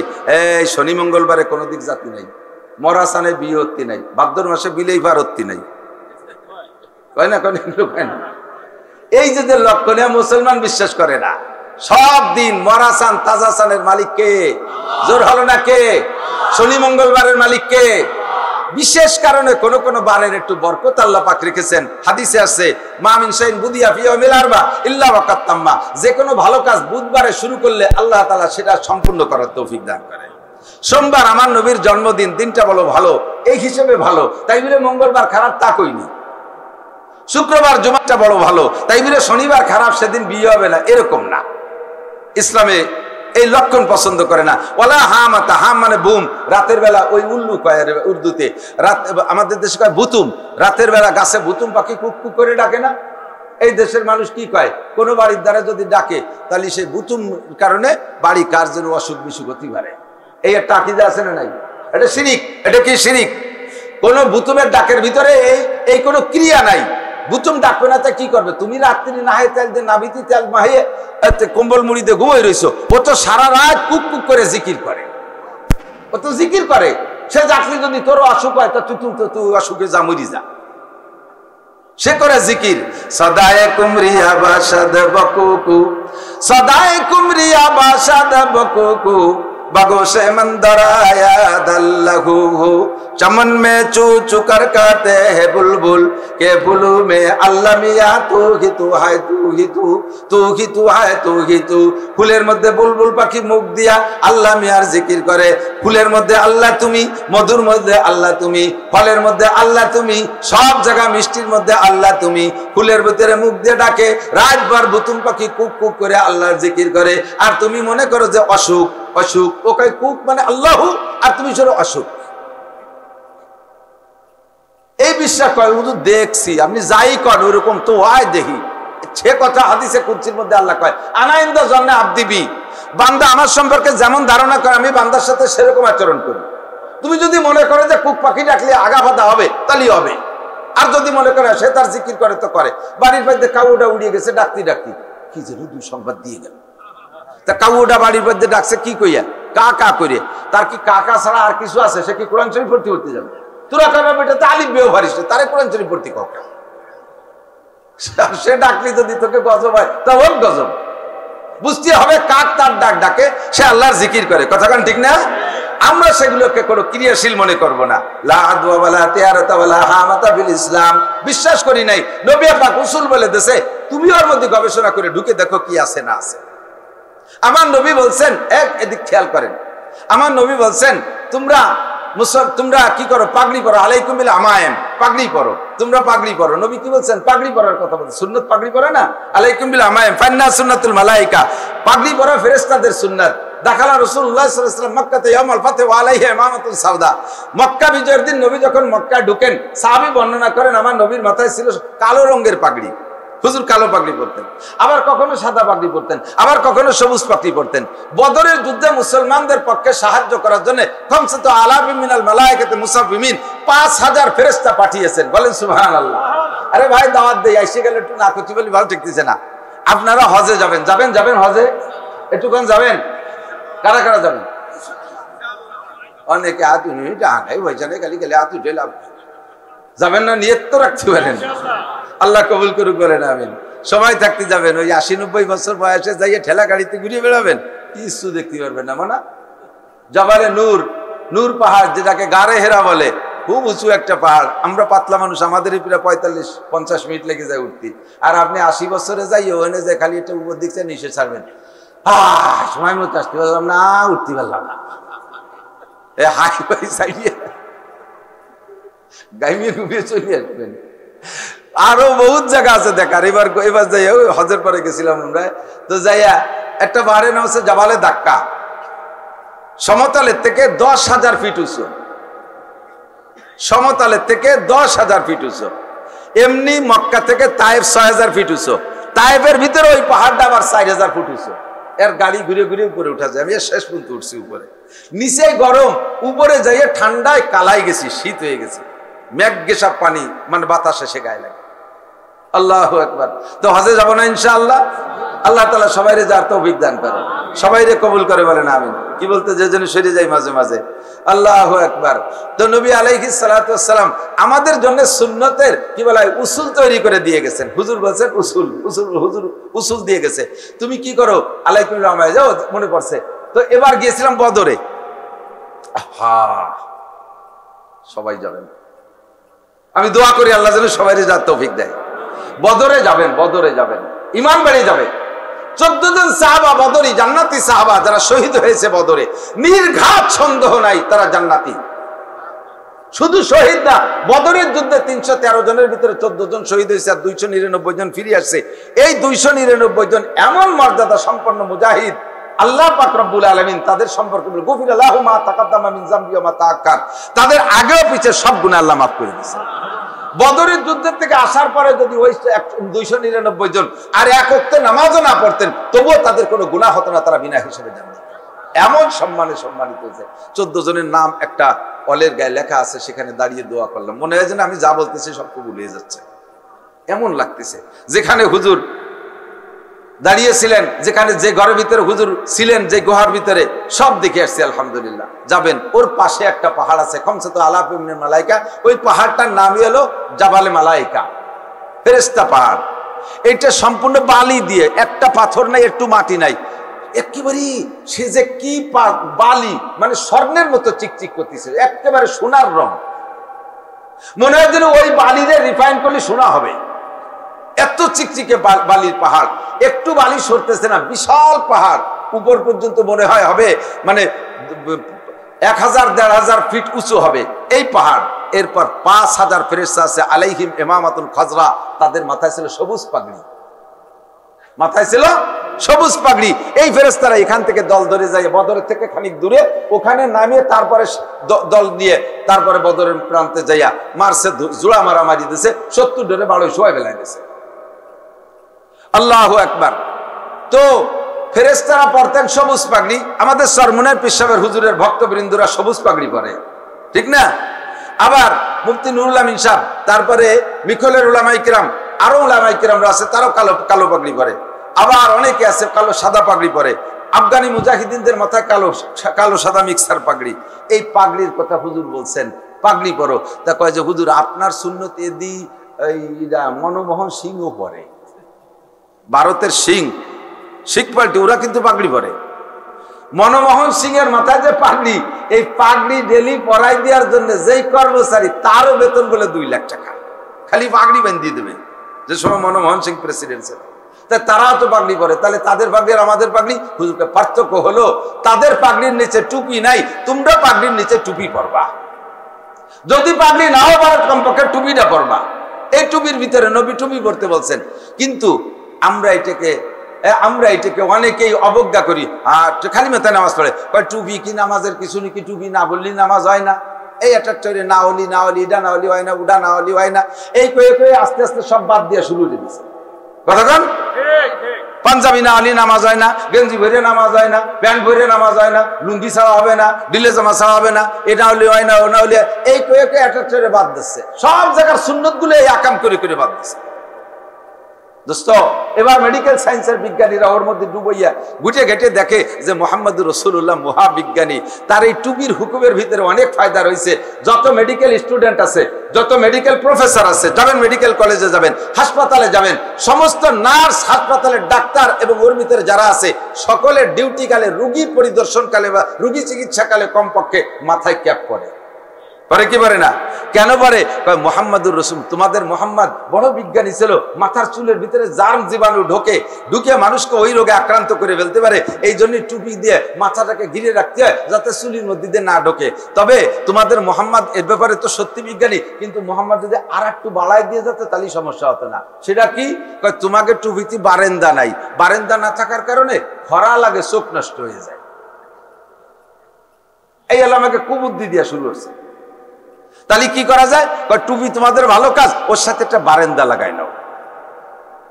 বারান্দা, বারান্দা হলে তার নাম হবে ইংরেজিতে ক্যাপ। বারান্দা কি সামনে না পিছনে? সামনে। কথাটা কত যুক্তিসঙ্গত। একটা বারান্দা সামনে থাকলে চোখে ছায়া পড়ে, কপালে খরা লাগে না, ভালো ঠায়। কি সুন্দর করে বুঝাইছে। উদ্দেশ্য তার ভিতরে আন্ডারগ্রাউন্ডে অন্য কিছু, সেইটি আপনারা বুঝতে দেয় নাই। এমন ভাবে হাইলাইট করছে তার বক্তব্যটারে, আপনারা সেই গোপন তথ্য বুঝতে দেয় নাই। সেটা হলো বারান্দারে যদি সামনে লাগাও তাহলে তুমি ওই টুপি ভরে সিজদা দিতে পারবে না, আর বারান্দা আলা টুপির কারণে শেষ করে নামাজি ছেড়ে দিবা। অপকৌশল ঢুকছে কোন জায়গায়? নবী পাক এজন্যই বলেন, মান তামাসসাকা বিসুন্নতি ইনদা ফাসাদে উম্মতি ফালাহু আজরু মিয়াতি শাহীদ। যেই সময় মুসলমানদের অলসতার কারণে, আমাদের মুসলমানদের অলসতা খেয়াল করে না, যে সময় মুসলমানদের অলসতার কারণে অথবা অমুসলমানদের অপষড়যন্ত্রের শিকার হইয়া তোমাদের মধ্য থেকে এভাবে একটা একটা করে সুন্নাত বিলুপ্ত হতে থাকবে, এক একটা করে সুন্নাত বিলুপ্ত হতে থাকবে। নিচে দস্তারখান নিচে খানা খাইলে পেট ভরে খানা খাওয়া যায় না, এই জন্য টেবিলের উপরে ভাত রে চেয়ারে পারবো, সে একেবারে বাসের সুঙ্গ কায়দায় গাদাবা যদি রান্না বান্না করে ঠিক মতো খাতি না পারো, এই হয় আর কুজে বসে গেলে খাওয়া যায় না। এই জন্য চেয়ার টেবিল দিতেছে, ফাঁকে দস্তারখানটা বাদ হয়ে গেছে। যখন মুসলমানদের ষড়যন্ত্রের শিকার হইয়া মুসলমানদের ভিতর থেকে সুন্নাত গুলো চলে যেতে থাকবে, হে আমার প্রাণ প্রিয় কলেজ স্টুডেন্ট, আমার দেশের বাপ ও ভাইয়েরা, একটু লক্ষ্য করে শুনুন। আল্লাহ নবী বলেন, ওই সময় যদি একটা সুন্নতকে মহব্বত করে জিন্দা করার উদ্দেশ্যে আমল করো, তাহলে উহুদ আর বদরে যাইয়া যেই সকল সাহাবায়ে কেরাম শাহাদাত বরণ করেছে, তোমার বাংলাদেশি শহীদ না, তোমার বাংলাদেশি শহীদ না, আরে উহুদ বদর খন্দকে যে যারা শাহাদাত বরণ করেছে, এই রকম শহীদের 100 শহীদের যেই নেকি, একটা সুন্নতের বিনিময়ে আপনাকে সমপরিমাণ নেকি দান করা হবে। বদরের শহীদরা কত দামি শহীদ, ওহুদের শহীদরা কত দামি শহীদ। ওহুদের শহীদদের ভিতরে একজনের নাম সাইয়্যিদুশ শুহাদা হামজা রাদিয়াল্লাহু তাআলা আনহু, নবী পাকের প্রিয় চাচা। 80-র উপরে 3 তরবারির আঘাত খেয়ে শাহাদাত বরণ করেছে, চেহারাটা চেনা যাচ্ছিল না। আর একজন শহীদ যুবক, আমার যুবক, আর একজন শহীদ যুবক শহীদ সবে মাত্র বিবাহ করেছে, নতুন স্ত্রী নিয়ে মাত্র 2-1 রাত বাসর করেছে। এর মধ্যে ডাক আসছে, চলে গেছে নবী পাকের সাথে জিহাদে, জিহাদে যে শাহাদাত বরণ করেছে, অথচ তার গোসল, ফরজ গোসল পর্যন্ত বাকি ছিল। আল্লাহু আকবার। এই ফরজ গোসল করানোর জন্য ফেরেশতারা তাকে শহীদদের কাতার থেকে আকাশে উঠাই নিয়া জান্নাতের পানিতে গোসল করাইয়া ফরজ গোসল আদায় করে তারপরে জমিনে রেখে দিয়েছেন। এর নাম হলো গসিলুল মালায়েকা হামজা রাদিয়াল্লাহু তাআলা আনহু। এই রকম শহীদের 100 শহীদের যেই সওয়াব, আমার বন্ধু যুবকরা, কলেজের ছাত্ররা, আমার বাপ ও ভাইয়েরা, একটা সুন্নতের উপর আমল করলে সমপরিমাণ নেকি দেবে বলে নবী পাক ওয়াদা করেছেন। সুন্নাত এখন মিটে যাওয়ার পথে, বিলুপ্ত হওয়ার পথে। সুন্নতের পর আমল করলে ক্রিটিসাইজ করে, কথা কয়টা? সুন্নতের পর আমল করলে ঠাট্টা করে, ক্রিটিসাইজ করে। আপনি গাছের থেকে একটা মেশাক ভাঙিয়ে মাটি মুচ্ছে, সুন্নতি একটা মেশাক দিয়ে সকালবেলা মেশাক করবেন, আপনার সমসাথী বন্ধুরা বলবে, পয়সা কয় বরে নিয়ে যাবা, একটা বিরাস কেনার টাকা হয় না, যাও রাস্তার চৌরাস্তায় থাল পাইতে বসকে পয়সা দিয়ে আমি বিরাস কিনে নেব। সুরা, তোর 1 কোটি টাকা দামের বিরাস আর 1 লাখ টাকা দামের পেস্ট ব্যবহার করলে আইকন্যে কি হবে না? আর এই গাছের ডাল ভেঙে বিরাস দিয়ে মেশাক দিয়ে এ পাশে থেকে ও পাশে একটা ডলা দিলে 100 শহীদের সওয়াব হবে। এই ঠাট্টা করে কি করে না? কতক্ষণ বড় লোক, আমাকে চেয়ারম্যান সাহেব দেলোয়ার ভাইজান, ওনার বাসায় যদি এখনই না থাকে, উনি বড় লোক না, তা কি আমি জানি না, আগে তো জন্মেছিল কি ছিলেন।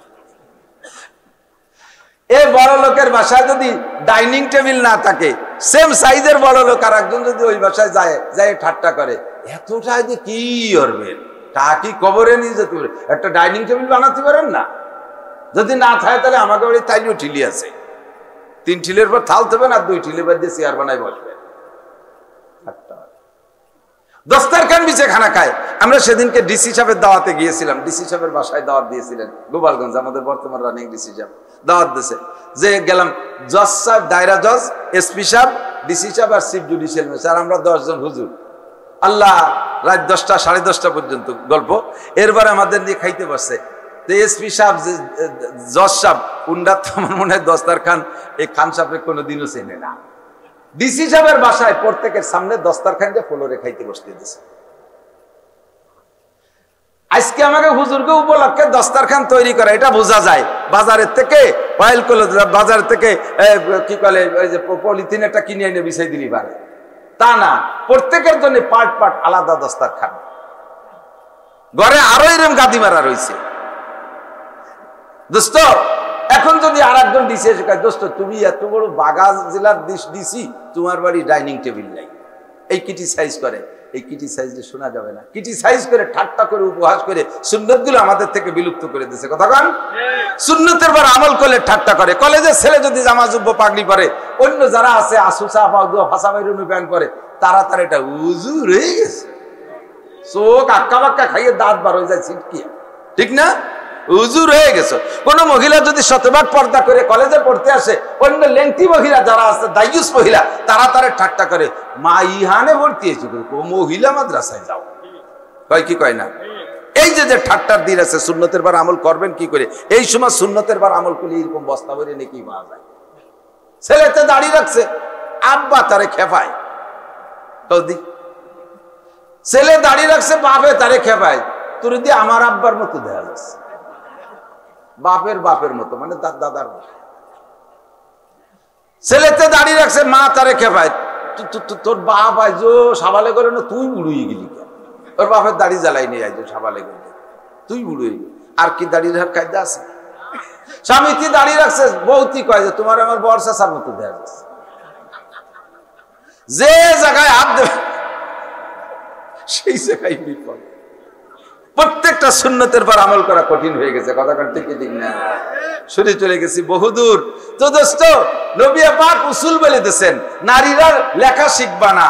কেন শিখবা না? তুমি বারা গবেষণা করে ঢুকে দেখো, এর শিখলে দেশে জেনা বাড়বে, ব্যভিচার বাড়বে, জারজ সন্তান বাড়বে, পুরুষদের বেকারত্ব বাড়বে, আর হারামজাদা বাড়বে, দেশটা জারির রাস্তায় ভরি যাবে একসময়। কারণ ছেলেরা শিক্ষা অর্জনের পরেও চাকরি পাবে না, মায়েরা চাকরিজীবী হবে, আর বেকার ছেলের সাথে বিয়ে বসবে না। বিয়ে করে নাই আর বিয়ে বসে নাই বিদায় যে আভ্যন্তরীণ কর্মকাণ্ড ঠেকে থাকবে তা থাকবে না। তারা বিভিন্নভাবে অবৈধ পন্থা এগুলো করতে থাকবে, আর দেশে জারজ সন্তান পয়দা ধীরে ধীরে বাড়তে তালে থাকবে।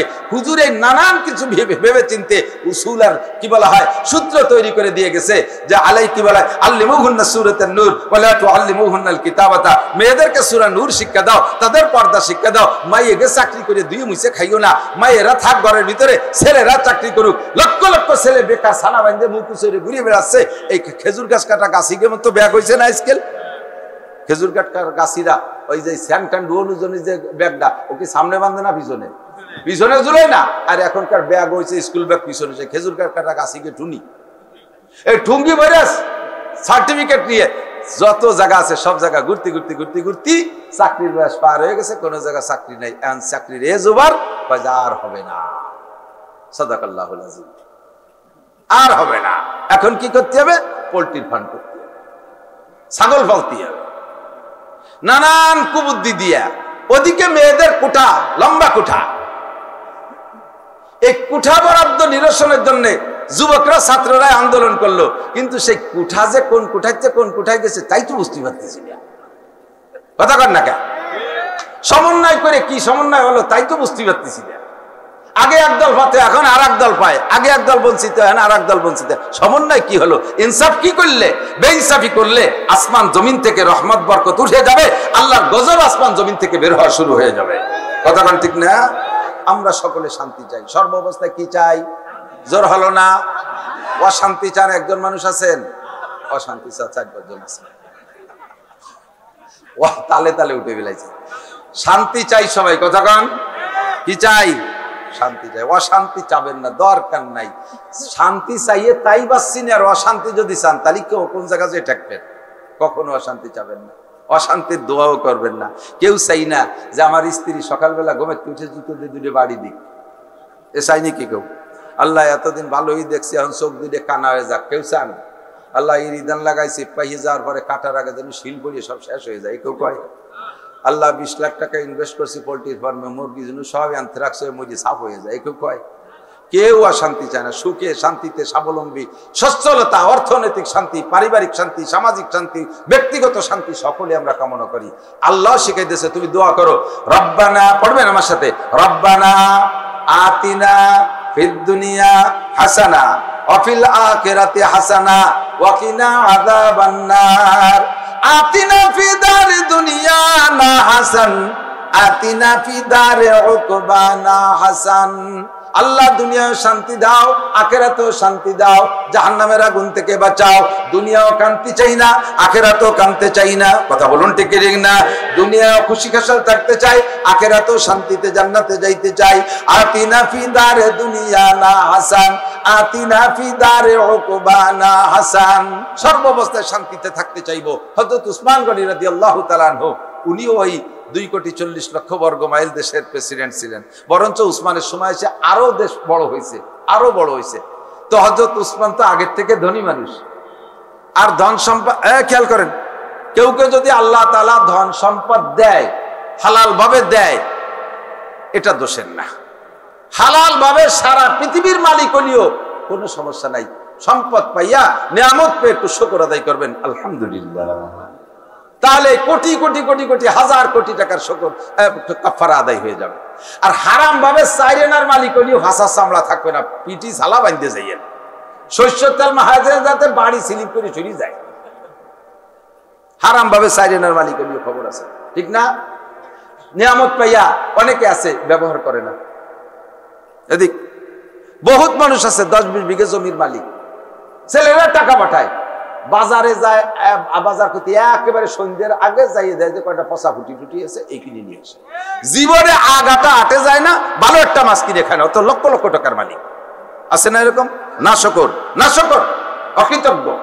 একই আমি খাবো না, তাই কার জন্য থিয়ে যাবে? শেখ সাদি রহমতুল্লাহ আলাইহি বলেন, নেকবাক তাকে খর্দ কেশ, বদবাক তাকে মর্দ হেশ।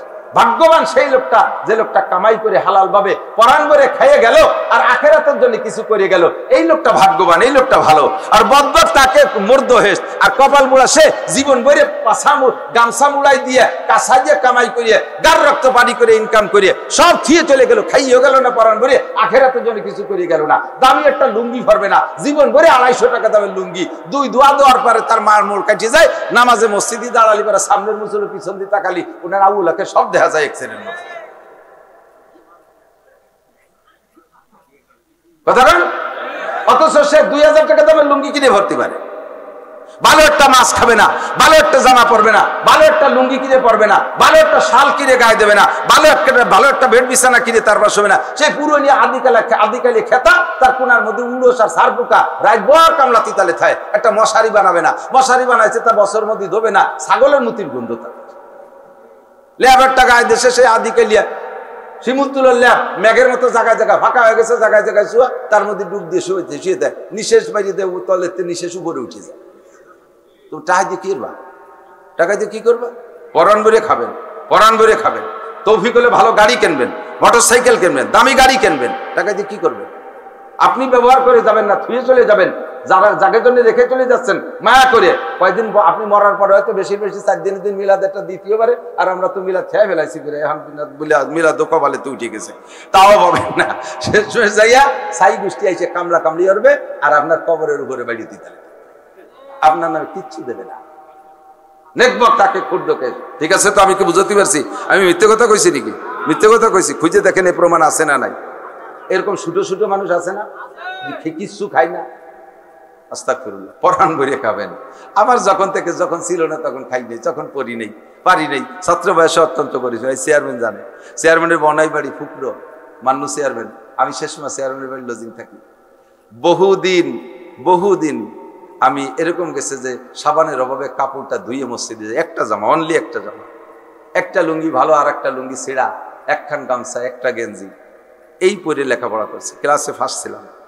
অভাবের কারণে পড়ালেখা নষ্ট করে দিই, প্রচন্ড অভাব অতিক্রম করে আসছি। বগুড়া কেরোসিন তেলের অভাবে আর এক বাড়ি যখন লজিং থাকছি, কেরোসিন তেল, ওনাদের বাড়ি লজিং থাকা চেয়ারম্যান দেলোয়ার ভাইয়ের বোন আমাকে কেরোসিন তেল দিতেন ফেরিকেনে। সে সময় তো কেরোসিন তেল কারেন্ট ছিল না। অন্য জায়গায় লজিং গেছি, সেখান থেকে কেরোসিন তেল দেয় না। বহু চাঁদনি রাত দেখে দেখে রাতের বেলা চোখের পাওয়ার ভালো ছিল, রাত্রে কিতাব, চাঁদনি রাত্রে বাইরে বসে পড়ছি, ফেরিকেন জ্বালাই নিজে, তেল নেই।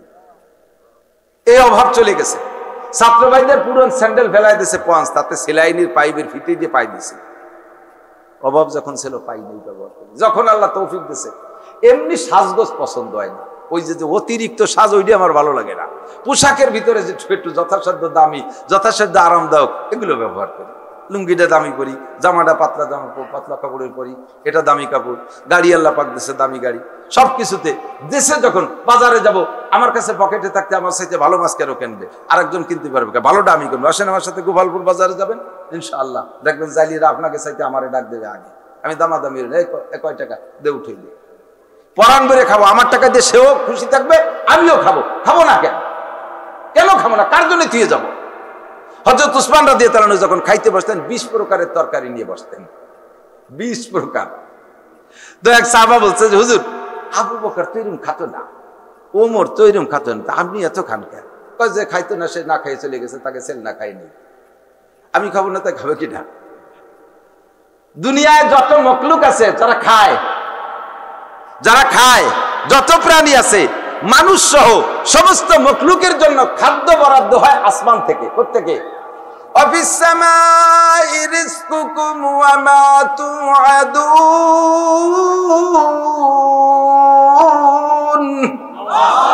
আসমান থেকে তোমাদের জন্য রুজি আসে। কোত্থেকে? ওসিলা কিডা? কার নামে বরাদ্দ হয়? সমস্ত মুমিনরা, ইমানদাররা, ইমানদারের নামে বরাদ্দ হয়। ইমানদারের নামে, আপনাদের নামে বরাদ্দ খাইয়ে যায় ডোনাল্ড ট্রাম্প, খাইয়ে যায় নেতানিয়াহু, খাইয়ে যায় নরেন্দ্র মোদী, খাইয়ে যায় ওয়াং সাং সুচি, খাইয়ে যায় চায়নাওয়ালারা, খাইয়ে যায় হিন্দু বুদ্ধ খ্রিস্টানরা। বরাদ্দ আমাদের নামে, আমরা খাবো না, আমাদের নামে বরাদ্দ ওরা খাবে, এটা হতেই পারে না। কথা বলেন ঠিক না? আমি বরান করে খাই, তাকলি খাবে না, তাকলি করে যা খুশি করি। 500 বরযাত্রী যান, 500 বিয়েতে বরযাত্রী যান, 500 লোকের জন্য যে খানা অ্যারেঞ্জ হয়েছে, এটা ওসিলা কেডা? বর। ওসিলা কেডা? আমার ওই জায়গার এক বিয়েতে সবাই বরযাত্রীরা সাইজে গুজে রেডি হয়েছে, বর কাশি বগলিরে ডাঙ্গায় যায়। একজন তোর বিয়েতে আমরা যত যাবি রে, কারণ আমার হলো পাট কাটতে হবে, মাঝে বাইরে নিয়ে যাও।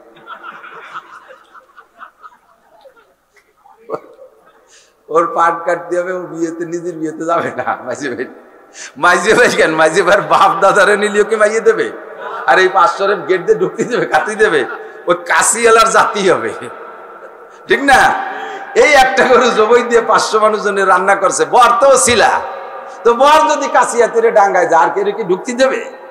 দুনিয়ায় যত বরাদ্দ আছে সব আপনারা মুসলমানরা বর, বলেন না আলহামদুলিল্লাহ। মুমিনরা বর, আপনাদের নামে বরাদ্দ।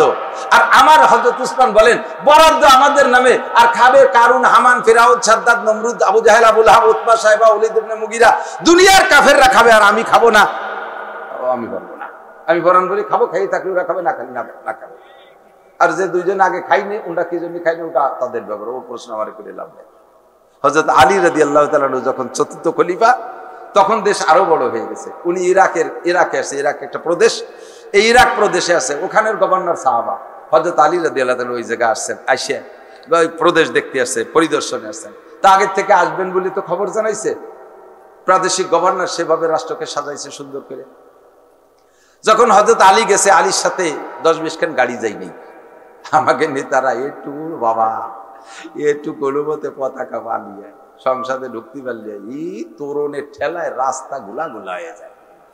অমুক তরুণ, তমুক তরুণ, তরুণ তরুণ তরুণ তরুণ হয়ে গেছে।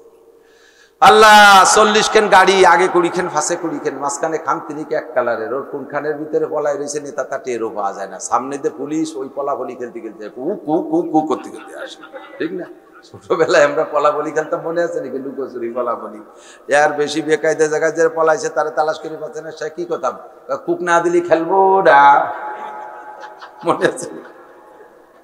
নেতারা বাড়ি আছে, কুক না দিলি খেলবো না, এই কুক করতে করতে আসে। হযরত আলী গেছে একজন খাদেম সাথে রেডি, একটা ব্যাগের মধ্যে কটা রুটি, দুটি একটা লুঙ্গি ভুঙ্গি, এইগুলো নিয়ে গেছে। একজন প্রেসিডেন্ট, যার রাষ্ট্রের আয়তন তখন প্রায় 3 কোটি বর্গ মাইল হয়ে গেছে, এত বড় দেশের রাজা, সে দেশে প্রদেশ পরিদর্শনে। তো ওই প্রাদেশিক গভর্নর, প্রেসিডেন্ট আসতেছে, আলাদা একটা সম্মান না? সে সেভাবে অনার টনার করার জন্য প্রস্তুতি নিয়েছে, সেইভাবে রাজকীয় অবস্থা। উনি গেছে ওইরকম খয়রাতি অবস্থা, আমার মতো গামছা কান গাড়ি দিয়ে চলে গেছে। এখন যাওয়ার পরে অফিস টফিস দেখতেছে, গভর্নর সাহাবী বলতেছেন হযরত কি খাবারের ইন্তজাম করতে পারি? খাবার কি খাবার? ইরাকে তো অনেক আগের থেকে সভ্য দেশ, ইরাক অনেক আগের থেকে, ইরাক অনেক আগের থেকে সভ্য, তো খুব সুন্দর মনোরম দেশ, তো কি খাবেন? এখানে সব খানা আছে। তো হযরত আলী বললেন তোমার আমার খাবার নিয়ে কোনো টেনশন করা লাগবে না, খাবার আমি সাথেই নিয়ে আসছি, তুমি আমার সাথে খাইও, তুমি আমার সাথে খাইও। তখন যখন নিষেধ করছে তখন তার আগবাড়ি কিছু করা যায় না, আরো খাওয়ারও দাওয়াত দিচ্ছে। মনে মনে তো খুশি যে আজকে মদিনার থেকে প্রেসিডেন্ট কি যেন নিয়ে আসছে, তাই একসাথে খাবো। ঘুরতে ঘুরতে দুপুরে গেছে, জোহরের নামাজ পড়িয়া কয়েকটা রুমই চলো, একটা রুমের মধ্যে গেছে, দরজা বন্ধ করে দেয়, 2-3 থাল আনো, 2-3 থাল আনছে, প্লেট আনছে, পানি আনছে, দরজা বন্ধ করে দিয়ে দস্তারখান বিছিয়ে 3 প্লেটের ভিতরে খাদেম রে কইছে 2-2 রুটি নামাও। 2 রুটি নামাইয়ে থালের মধ্যে দিয়ে প্লেটের মধ্যে দিয়ে পানি ঢেলে দাও। শূন্য রুটি তো কত চাপানো করা যাবে না, শূন্য রুটির মধ্যে পানি ঢেলে দিয়েছে, ভিজে ফুলে মুঠা হয়েছে, 4 সাইডে নরম খেজুর ছাড়িয়ে দিয়েছে, খেজুর দিয়ে কষলাইয়ে পানি টুকরে মিঠে বানাও আর এই রুটি দিয়ে খাও। গভর্নর এই খাবার দিয়ে ভয়তে থরথরায় কাঁপতেছে। আল্লাহ কোন পরীক্ষা নিচ্ছে, কোন বিপদের মধ্যে ফেলাই দেয় তা আল্লাহ ভালো জানে। রাজা বাদশাদের কৌশল তো ভিন্ন। আর আলী রাদিয়াল্লাহু তাআলা আকদাহুম আলী, বিচার বুদ্ধিতে হযরত আলী ছিলেন সাহাবাদের ভিতরে সবচাইতে শ্রেষ্ঠ। আবু বকর ওমরের চাইতে বিচার বুদ্ধিতে আলীকে আল্লাহ তাআলা বেশি দিয়েছিলেন। কোন কৌশল খাটাইয়া কোন বিপদে ফেলায় আজকে মনে গভর্নরই ছুটে যায়, কাঁপতিছে, আর রুটি হাতেতে পড়িয়ে যা বাপ খাচ্ছে, আর ওই ভয়তে কাজু বজুরি হুজুর কি এই হয়নি কি কন দিদি, আপনি আইছেন, আপনি একটু আগের থেকে কবেন, এই শূন্য রুটি আমরা খালাম না, আপনি কি করে, আর আমার দেশে আইছেন, মানে কি কবে টের পাচ্ছে না, জড়াই গড়াই যাচ্ছে। হযরত আলী বলতেছেন লা তাহজান ওয়ালা তাখাফ, টেনশন করো না, ভয় পেও না, আমি তো নিষেধ করছি, তোমার কি চিন্তা, তুমি তো আমার প্রস্তাব দিয়েছো, আমি এই রুটি তুমি খাও, আমি যে রুটি আনছি খাও, দেখো এর ভিতরে একটা ভিন্ন ঘ্রাণ পাবা। এই রুটি মদিনার আটায় দিয়ে বানাইছি, এই রুটি মদিনার আটায় দিয়ে বানাইছি, মদিনার পানিতে সেনছি, মদিনার আগুনে এই রুটি সেকছি, মদিনার রোদ্রে শুকাইছি। যেই মদিনার ভিতরে বিশ্বনবী মুহাম্মদ রাসূলুল্লাহ সাল্লাল্লাহু আলাইহি ওয়াসাল্লাম ঘুমিয়ে আছেন, এর আটার মধ্যে মদিনাওয়ালার ঘ্রাণ, পানির মধ্যে মদিনাওয়ালার ঘ্রাণ, এর সব কিছুর মধ্যে মদিনাওয়ালার ঘ্রাণ। তোমার ইরাকের কোনো খাবারের ভিতরে মদিনাওয়ালার ঘ্রাণ নাই। তুমি এই রুটি খাইলে 40 দিন পর্যন্ত ইবাদতে আলাদা রকম স্বাদ তুমি অনুভব করতে পারবে। হর গুলের রঙ বইয়ে দে গারাস, প্রত্যেক ফুলের রঙ ও ঘ্রাণ আলাদা, ঠিক কিনা? এক এক ফুলের এক এক রঙ, এক এক ঘ্রাণ। আলী যেটা বললেন এটাও খারাপ না, উসমান যেটা বললেন সেটাও, প্রত্যেকটার যুক্তি আছে, ঠিক না? তো সব মিলে আমরা ওই আলী আর উসমানের মতো, আর আবু বকর, আলী, উমরের মতো ওইরকম ইমানদার দুনিয়ায় আসে নাই আর আসবে না। কাজেই আমরা ওইভাবে জুহুদ আর তাকওয়া অবলম্বন করতে, কি বলা হয়, ওইভাবে জুহুদ মানে দুনিয়া ত্যাগী হয়ে আমরা পারবো না, আমরা পারবো না। আমরা দোয়া করবো রব্বানা আতিনা ফিদ দুনিয়া হাসানা ওয়া ফিল আখিরাতি হাসানা, দুনিয়াও শান্তি চাই, আখিরাতেও শান্তি চাই। চান তো? আল্লাহ পাক বলেন শান্তি যদি পাইতে চাও 2টা মার্কায় ভোট দাও। মনে হচ্ছেন রাজনীতি হবে? 2টা মার্কায়, কয়টা? নৌকা, ধানের শীষ, 2টা একসাথে দিলে হবে নাকি? তাহলে কি লাঙ্গল দাড়িওয়ালা, রিক্সা, টিরা, দেওয়ালগড়ি, বটগাছ, এসব মার্কা না। কোরআন আর হাদিস মার্কা 2টা কি? কোরআন হাদিসে দিলে ভোট। গোপালগঞ্জের মানুষ তো ভয় পাচ্ছে, সব ভয় শেষ। 2টা মার্কায় দিলে ভোট।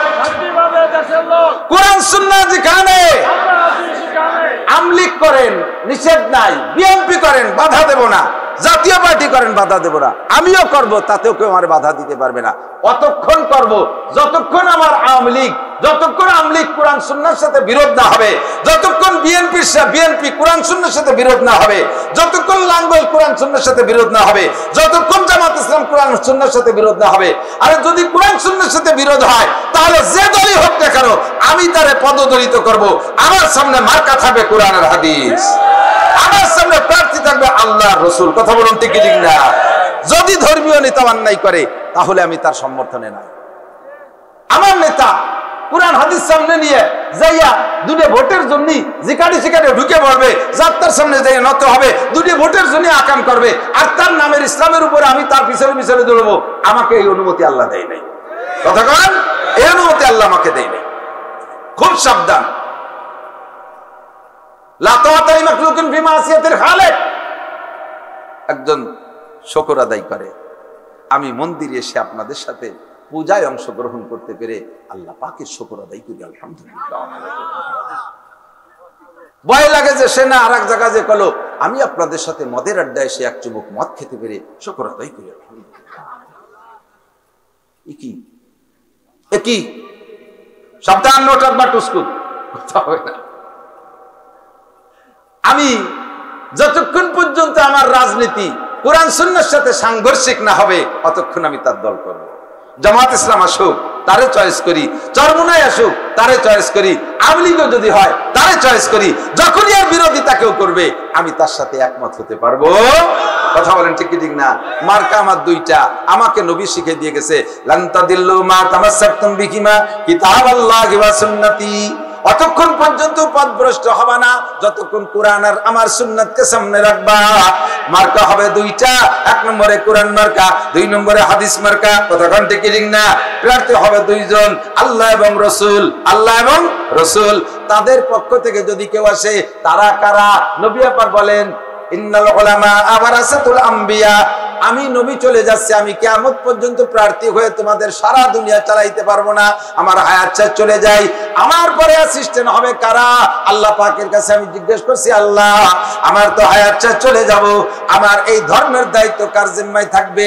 আল্লাহ পাক বললেন, কোরআন শরীফ পড়ে দেখো, যাদের সম্পর্কে আমি সার্টিফাই দিয়েছি তাদেরকে তুমি দায়িত্ব দাও। কোরআন শরীফের কোন আয়াত পড়বো?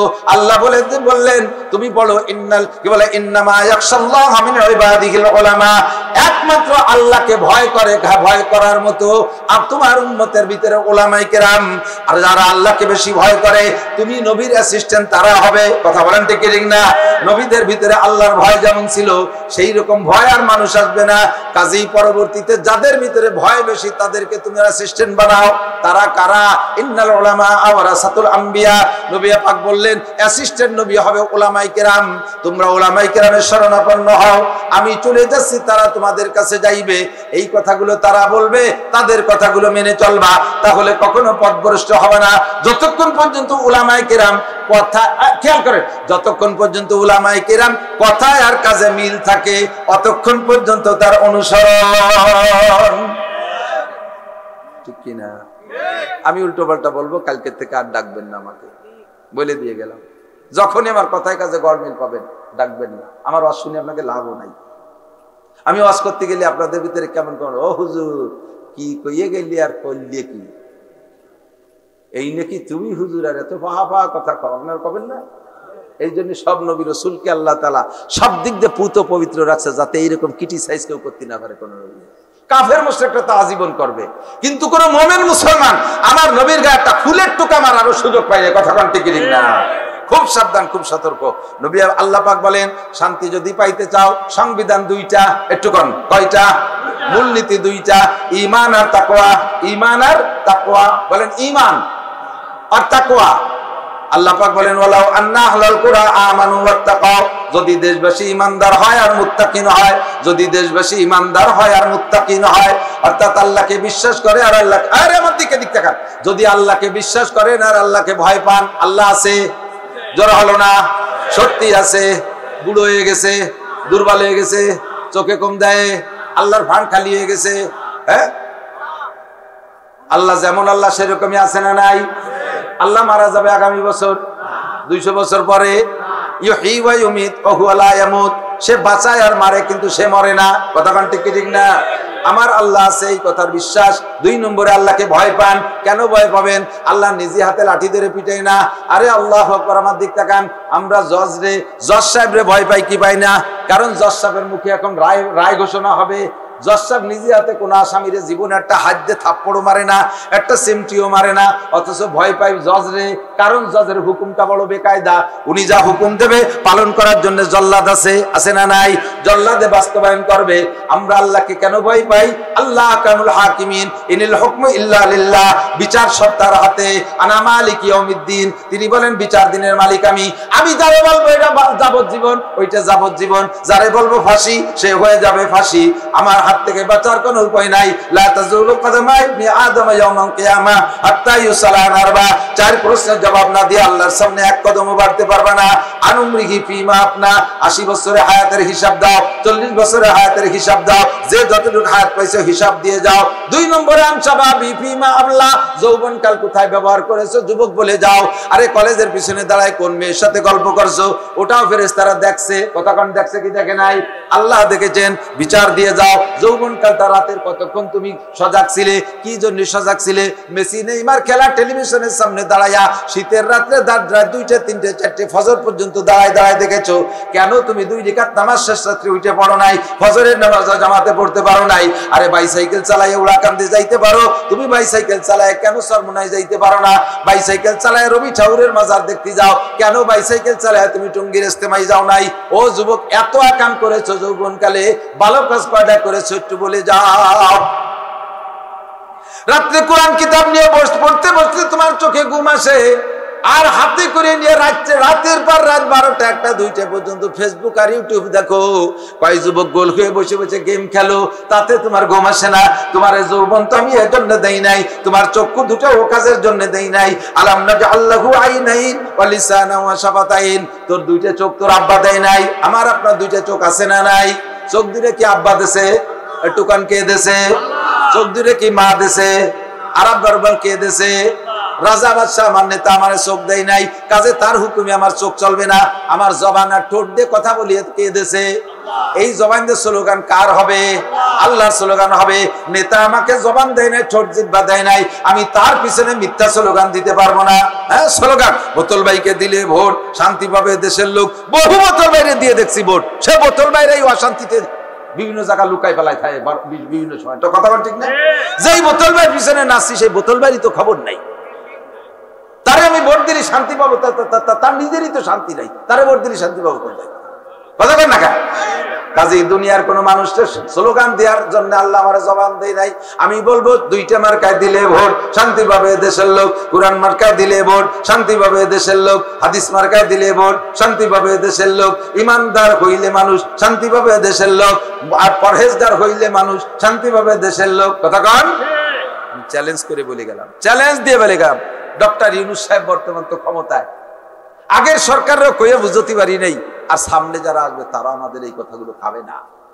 নির্বাচনের পরে বোঝা যাবে কিরা কট্টু কি হচ্ছে, কারা আসবে তা আল্লাহই ভালো জানে। এইবার যে কি একটা খেলা শুরু হয়ে গেছে তো বুঝে উঠতে পারতেছি। অন্যবার একটা ভাব হয়েছে, আমরা মনে হয় এবার কারা হবে তাই নির্বাচনের পরে বোঝা যাবে। তো আপাতত যারা আছে তাদের কাছে বলি, যদি খবর পৌঁছানো যায় পৌঁছাই দিয়েন, মিডিয়ার কাছ থেকে শুনিয়েন। আপনারা শান্তি পাইতে হলে মাত্র 40 দিনের একটা চিল্লা দিয়েন বাংলাদেশের মুসলমানদের দিয়ে। 40 দিনের এক চিল্লা। কয়দিন? 40 দিনের একটা চিল্লা। চিল্লা দিতে চিল্লা সবাই রেদে চিল্লা দিয়ে দিয়ে, মহিলা পুরুষ সবাই রেদে চিল্লা দিতে হবে। চিল্লা মানে বাড়ির বাড়ি যা লাগবে না, যার যার অবস্থানে থেকে চিল্লা। 40 দিনকে বলে আরবিতে ফার্সিতে চেহেল মানে 40, সেখান থেকে চেহেল্লা তার মানে 40। 40 দিনের একটা কোর্স। 40 দিনের কোর্সের ভিতরে থাকবে কি? 1 নম্বরে সাবালেগ মুসলমান নারী আর পুরুষ একটাও বেনামাজি থাকতে পারবে না। সবাই রেদে নামাজটা পড়ান, বাধ্যতামূলক ফোর্স পাঠাইয়া, গোয়েন্দা পাঠাইয়া তদন্ত নেন, ভিতরে পুলিশ পাঠাই দেন, ডিবি পাঠাই দেন, কে নামাজ না পড়ে কোন যুবক শুয়ে রয়েছে, কোন যুবক ফজরের সময় ঘুম থেকে ওঠে নাই, কোন যুবতী ওঠে নাই, এগুলো খবর নেন। 40 দিন নামাজ পড়ান বাংলাদেশের সমস্ত মুসলমানদেরকে। 2 নম্বরে যত পার্ক আছে আর বিনোদন কেন্দ্র আছে আর যত সমুদ্র সৈকত আছে, পার্ক আছে, যেখানে যেখানে যে পর্যটন কেন্দ্র, এই জায়গায় যত জোড়া জোড়া বসে রয়েছে, জোড়াগুলোকে ভেঙে দেন বার হইয়া। 2-2 বসে বসে সুরো ফাতিহা মস্ক করতেছে। সরোয়ার্দী উদ্যান, শিশু পার্ক, ওই কুয়াকাটা কক্সবাজার চরের উপরে, ওই করমজল সুন্দরবনের ভিতরে, আমি তো সব জায়গায় গেছি। ঢাকার ভিতরে কত আছে, আরো কত জায়গা আছে, আমাকে নিরিবিলি আছে, ওই পাশে পানিপাড়া আছে, রমনা পার্ক আছে, কত জায়গা আছে, জাফলং আছে, সব জায়গা। আমি আল্লাহ বিধি পয়সা আমার ঘুরে আর ও জায়গা নিয়ে আমার পকেট ভরে টাকা দেয়, তোমরা তো পয়সা খরচ করে যাও, দেখিয়েছি ও জায়গা কি আছে। 2-2 বসে বসে আল্লাহ বিল্লি হচ্ছে। ওই পার্টিরে বাড়ইয়ে ফাঁসার সামলা শুনি গেলে দিতে দাবলাইয়ে ঘরে ঢুকন। 2 কাজ। 3 নম্বর কাজ হলো হাট বাজার এই মহিলারা যেভাবে বিচরণ করতেছে এটা বন্ধ করতে হবে। শতভাগ পর্দা। 40 দিন মাত্র ট্রাই। 40 দিনের একটা ট্রাই করতে পারেন। জীবনটা তো কাটিয়ে গেল কত ভাবে, স্বাধীনের পরে 54-55 বছর চলে গেল, মাত্র 40টা দিনের একটা ট্রাই করেন। যদি এই 2-3টে কাজ, 1 নম্বরে সবাইরে নামাজ, 2 নম্বরে পর্দাটা তৈরি করে ফেলেন, মাত্র অনলি 2টে কাজ করেন, দেখবেন যে বাংলাদেশের রং চেহারা, বাংলাদেশের সুখ শান্তির বাতাসের ভিতরে একটা আলাদা রকম ঘিরান অনুভব করবেন, ভিন্ন রকম শান্তি অনুভব করতে পারবেন ইনশাআল্লাহ। আর সাথে 3 নম্বর, অফিসগুলোরে ঘুষমুক্ত করার চেষ্টা করেন। নির্বাচিত সরকারের সময় অফিসাররা ঘুষ খাইতে গেলে একটু হিসেব নিকেশ করে খাইছে। কোন নেতার কাছে কয়ে দেবার হ্যালো কই আবার বদলিয়ে রে পার্বত্য চট্টগ্রাম পাঠায় দেবে। আর এখন সেই সরকার নাই, এখন ভাসমান সরকার। অফিসাররা আসে সার মতো গিলতিছে, আসে তো শামুক খায় চাবাইয়ে খায়নি, দুইটাই গিলি হইলে না, এই গলায় হেনে বাইদিদের জাহিদে আবার গেলে। প্রত্যেকটা অফিস আদালতে ঘুষ চলতেছে, এমন চলা যা বলার। ঘুষ বন্ধ করে দেন। 3 নম্বর 4 নম্বর কাজ, যত সমিতি আছে বাংলাদেশে, বেড়া, ক্যাডামস, কারিতাস, বিআরডিবি, স্বনির্ভর, জাগরণ চক্র, আশা, পত্রিকা, গ্রামীণ ব্যাংক, আরো যত আছে সমস্ত সমিতিগুলো সুদে কারবার। যে দেশে সুদ চলে ওই দেশে আল্লাহর রহমত আসমান থেকে আসে না। সুদগুলো সুদে কারবার। এই 4টি পয়েন্টে হাত দেন। মাত্র 40 দিন ট্রাই করেন। যদি আল্লাহ তাআলা দেশের হালাত পরিবর্তন না করে, জিন্দেগিতে আর কুরআন দিয়ে ওয়াজি করব না। আমি এত বড় চ্যালেঞ্জ গ্রহণ করলাম, কারণ আমি জানি এই 4টি হলো সবচাইতে বড় মহামারী। দফা 14টা, 15টা, 20টা, 30টা যাই দিক, মূল দফাই 2-4টির ভিতরে, মূল দফা 4টির মধ্যে। কথা কন, শান্তি পাইতে হলে 2টা কাজ। নবী পাক বলেন, আমি সংক্ষেপ করে দিচ্ছি, অনেকের মেলা রাইতে গেছে, কষ্ট হচ্ছে। আর আমি তো ডেলি সিলেতি তালে থাকি, দিনই একটা রাত্রে 2টা, দিনই একটা রাত্রে 2টা, আর সহ্য হয় না। বৃষ্টি বাদল মুড়িও চলতি তালে হয়েছে।